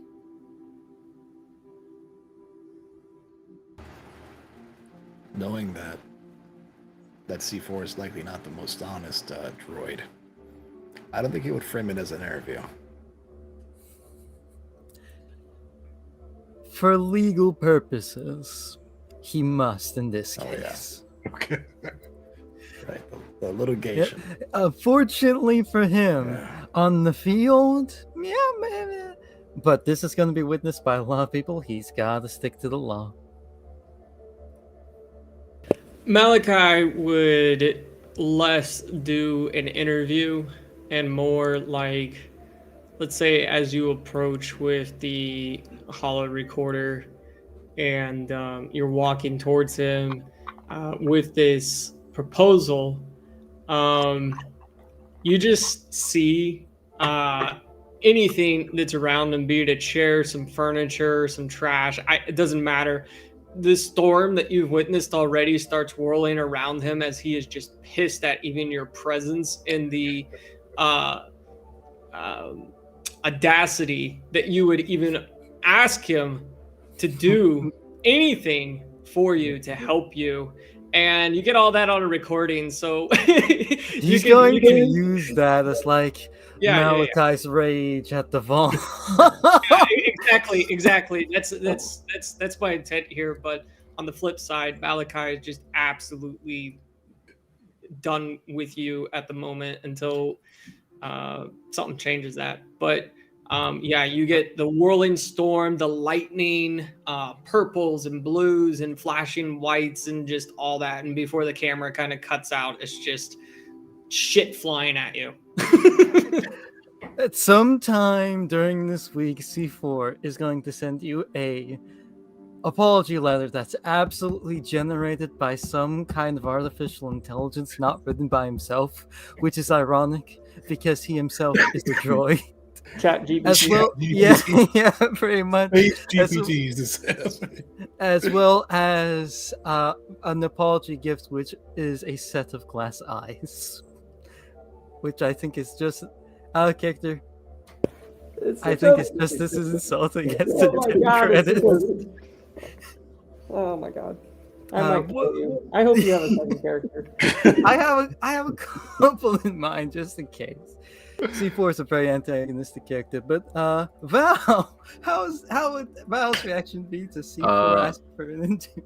Val is always willing to talk about Val.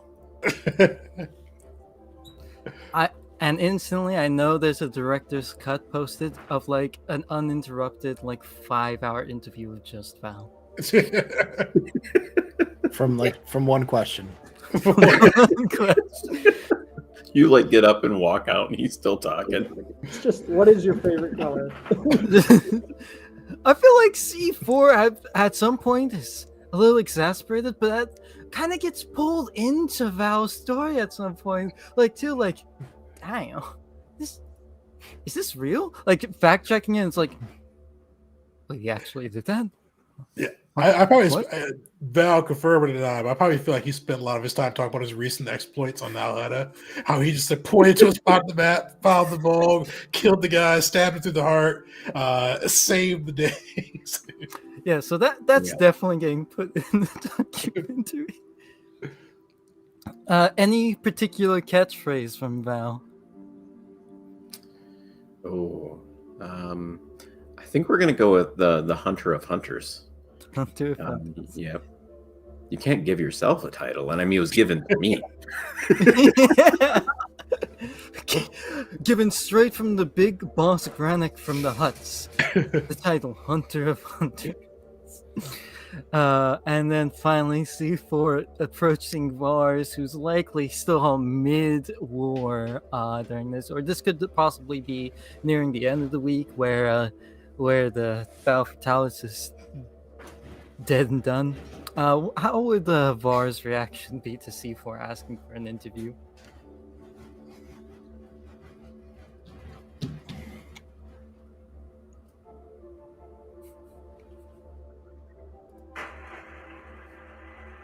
You want a what? An interview! You know, a discussion to show the galaxy what you're made of. I mean, a lot of people already know about you. The man who brought the Basilisk down for the Mandalorians. But this right here will be going to civilian broadcasting. A lot of people are going to see and hear this, and I've already gotten an exclusive from Val, as well as a brief interview with Malachi to get his exact feelings on the situation. Malachi? Talk to you. Oh, no. Well, fine. This might actually help me. So sure. Alright. And with that, you said persuasion check, Tegan? Yeah. While you're rolling, Vars, what type of message does Vars convey throughout this interview? I would say it's definitely one of determination. I don't know, maybe Vars is just stupid, but like, all right, well, we lost, but you know, we're not dead. Wars don't just always go one way. This might be a bad time now, but pulling together, aiding each other against this common enemy will be what gets us. Will be what beats them. They took the time to try to fragment us because they know that they cannot beat us if we are united. And just kind of that sort of a message. Perfect. I can see it now, the title. The Founder Station, the Galaxy United. Yeah, I guess that works, actually. See, I'm useful to have around. It's still very recent, droid. Don't push.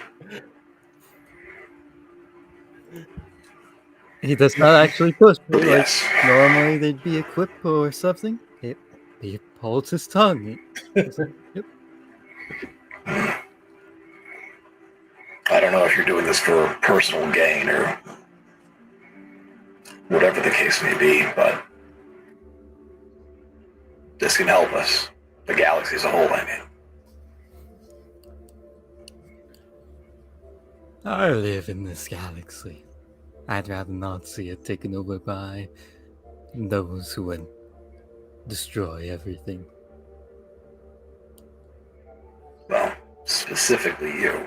But yeah.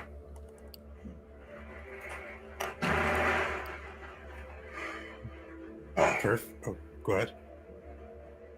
No, I'm done. Sweet. So you guys, C4, you're able to pretty expertly get a good, like, what do they call it? It's not a propaganda film. What they used to call it back in the day. There's a name for it. It's not propaganda film, but Documentary? kind of. There's a name for it. I'm forgetting right now. It's like a wartime film. It's propaganda, but not propaganda.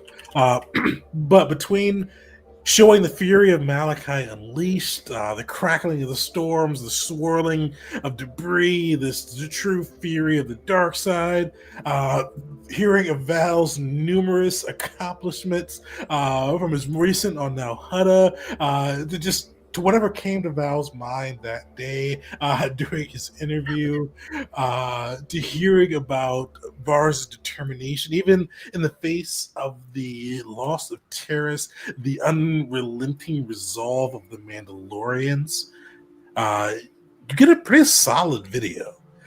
So with that too, especially with all the group contributing, so you got a 24, you're gonna get 15. But since the whole group kind of added something to it, you can add a D10 as well to your D100 roll. So roll that through and see how you do. All right. So, D100. Oh, and the D10? 91! Sweet. So you get one faction dice, so a D10, plus one D10 reroll. For this, you just need 3 successes, and you're able to bump up. All right. So, what is our faction dice? Oh, just sorry, 1d10. 1d10? So it'd be fine. With this, you guys doing it for so you'd be able to use your Zerka resources to help out here. So it'd be 5d10. All right. 5d10. Let's give it a roll. A 2, one of those 2 is a 10, so that's 3 successes. Yep. Sweet. And there was 1 reroll, right? 1 reroll. Let's see it. Hey, 4. 4 successes. So from your D100 roll, you get 2 successes towards Stefan the Station, kind of helping enhance the group's own faction, kind of bringing out just more opportunities for success for the group now that they're more well known. But also with the overall D100 roll, this propaganda, this video, it spreads far and wide, even into the Republic, and you start to see kind of respect, as well as kind of desire to keep fighting on, the desire to unleash your fury, desire to kind of believe in yourself, even with the skills you possess, and to keep on fighting even when the odds are against you, kind of pervades the galaxy. I would hope this would also give a boost to Zerka's. Well, C4 would hope this also gives a burst to boost to Zerka sales. Yeah, so it won't be a Zerka faction boost, but it definitely course. does give a boost to Zerka sales. We'll say. 'Cause I feel like every other second, like, it's probably like a lot of like mini ads through there. It's like one of those things like C4 would talk for a bit, Val would talk for a bit, Vars would talk for a bit, Malachi would destroy for a bit, and then it'd be like a Zerka promotion. And then back into the show, Zerka promotion. It's like every 15 seconds, probably a Zerka promotion. Yep. And then like running Zerka ads on the bottom of the screen. Oh, 100%. Yeah. Yeah. Perfect. So you guys have gotten your first 2 advancement die for your own faction. You just need 7 more, and you can boast up to a new. Actually, you guys already have a half die on that side, so you guys just need what's half of 9. So we'll round down 2 more, and you guys are able to boost you guys up to a D10 for your own faction. They'll be able to add to whatever you guys are doing. Malachi, Val, you are up, and so before we go to Malachi, Val. I did have 3 missions I wanted to present to you guys. Fortunately, I ran a little bit late. I will throw those into the chat. Also, everybody, I know a couple of you guys responded. Are you guys all good to play next week too? Yep, I am. Sweet. Perfect. So we'll dive into whatever the mission you guys pick next week. Same thing as before. It'll have some kind of relevance to the war effort, some rewards, and things like that you can kind of bring to bear. But Val, Malachi, what are you guys doing for your downtime? So Val is actually buying into this whole Tafana Station team effort, despite himself. And so he wants to spend the week, I don't know how mechanically this would impact, but building out a sigil for Tafana Station. To just like essentially just paint a sigil. And out of game, if anyone's like, I'm not a person, but if anyone actually wanted to do something to represent, I think that'd be kind of cool. But in game, we'll do. I might be able to put something together. That'd be perfect. So, Val, I don't know if you have any thoughts, but what are you thinking for kind of how that sigil would look? I'm gonna defer to Burger on what that. If he has any, I don't want to put you on the spot, but maybe we can talk about it next week too, or whatever. But so it'll just be something that the members can wear, and so he'll see the Erodium Mutts and how they've got kind of a symbol to galvanize and identify them, and he'll feel that we should have something else for Tafana Station as we go about the exploits.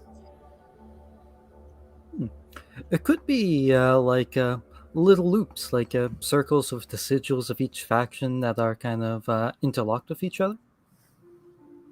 Definitely. Oh, I like that. Sweet. We'll figure that portion out. But Val, how would so how does Val go about creating this art?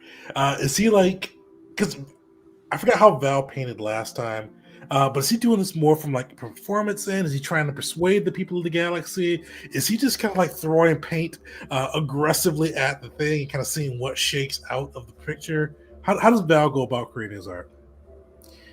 Yeah, so his artwork is always very, very detail orientated. It's extremely fine and pointed, and so it kind of combines kind of larger swaying loops with more very detailed like pigmentation as he goes through. So he'll use that same kind of art style as he goes through to kind of to sketch it out.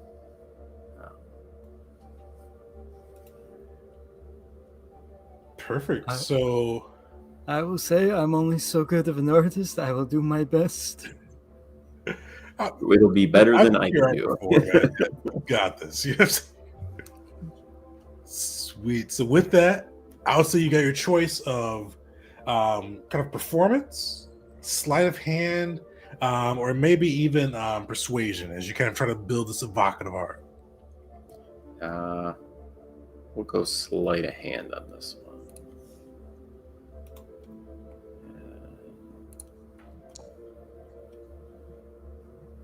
17, nice. Right. Sweet. So roll me a D100 plus 15 or plus 10. There. Whoop, that's not it. All right.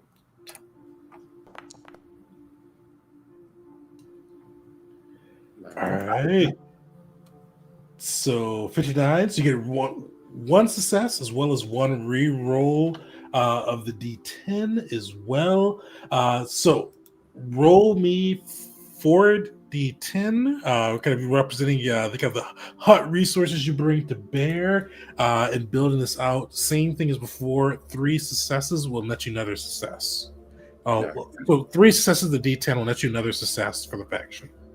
All right. So 40 done. Go. Oh, nice. So there's 3, and then do a re-roll. They don't think it can impact any. Maybe. All right. So 3. Sweet.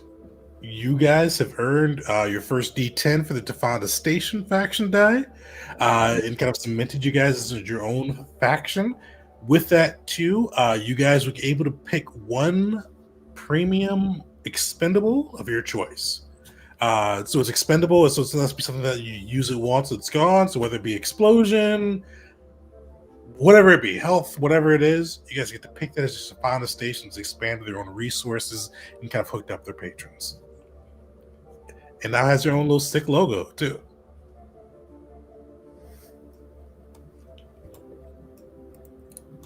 Sweet. As we wrap up, last but not least, Malachi, what do you do for your last week? Malachi is going to take advantage of the hut's back channels. Part of his thing, and stated in session 1 too, is just his endeavor to find more power. So not only for the Dominion, but also for himself, and especially for himself. Again, referring to his past and just the current losses that he's suffered. So leading up to this point, he's sucked up his pride, and he will seek the assistance of the huts and see what artifacts that they might have. So I am specifically looking, because we can now circumvent the whole searching for the enhanced item, right? We can just I don't know, jump directly to it. How does that work for us in the downtime? Definitely. So you guys no longer have to pay the cost of the 500, whatever it is, of finding the item, or go through the DC to find it was a prototype or below items. So basically, what you do is you roll kind of whatever it is, investigation, perception, whatever it is, investigation, perception, or insight, your choice. To kind of see kind of what type of bonus you get to finding it, but then you'd roll your D100, and that'd be kind of the price range of whatever item you find. Okay, so I will do insight, see what we get.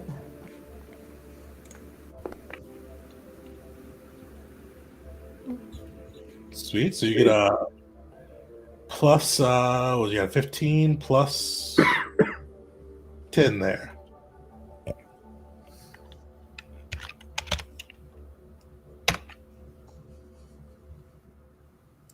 Nice. Dang! Wow. Sweet. So you find a kind of a seller asking for. So we'll say you get your choice on this one. Do you find a shady seller asking for half the item's value, no question asked? Or do you get someone that's offering you a 20% discount off of the item's true value?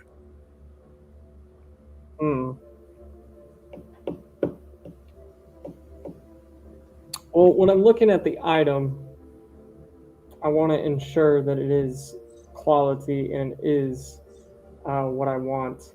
And I would be generous for a true artifact. So I suppose I would take neither if there's a way that I could ensure that it is a, like I said, a true artifact.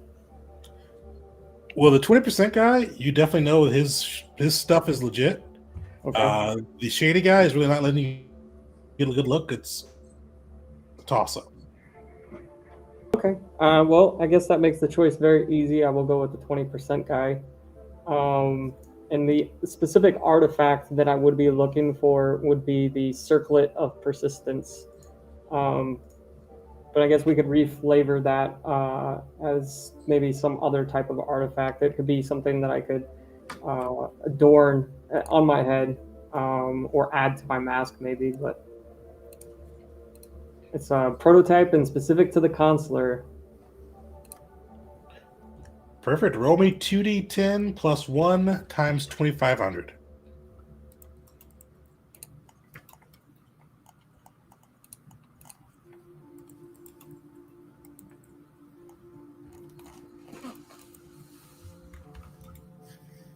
I'm sorry, that was 2d10 and then what? So 2d10, keep the highest of the 2d10, and then plus 1, then times 2,500. And for if you want to reference, it's in table rules with our enhanced item costs. Okay. So what's that? 8. So 9 times 2,500. And then with 20% off as well? Yep. Okay.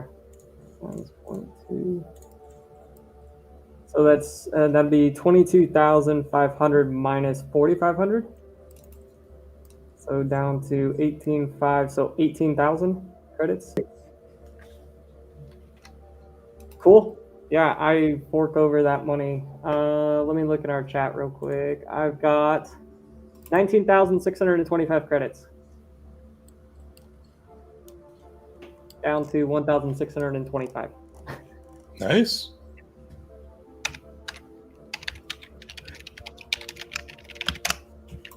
I'm happy.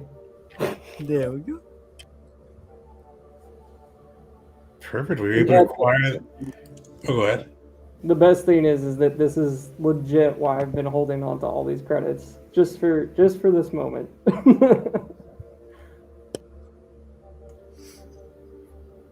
Perfect. We were able to acquire kind of the rare force kind of artifact and enhance your own connection to the dark side. With that, the group finishes their downtime session, and what we'll do is we'll post into the chat kind of what options you guys have for your next uptime adventure. There's going to be 3. So last time we got to hear from the Hutts and the Dominion. So this time it will be the Mandalorians and Zerka. And same thing as last time, there'll be an unaffiliated one as well too that you guys can choose from.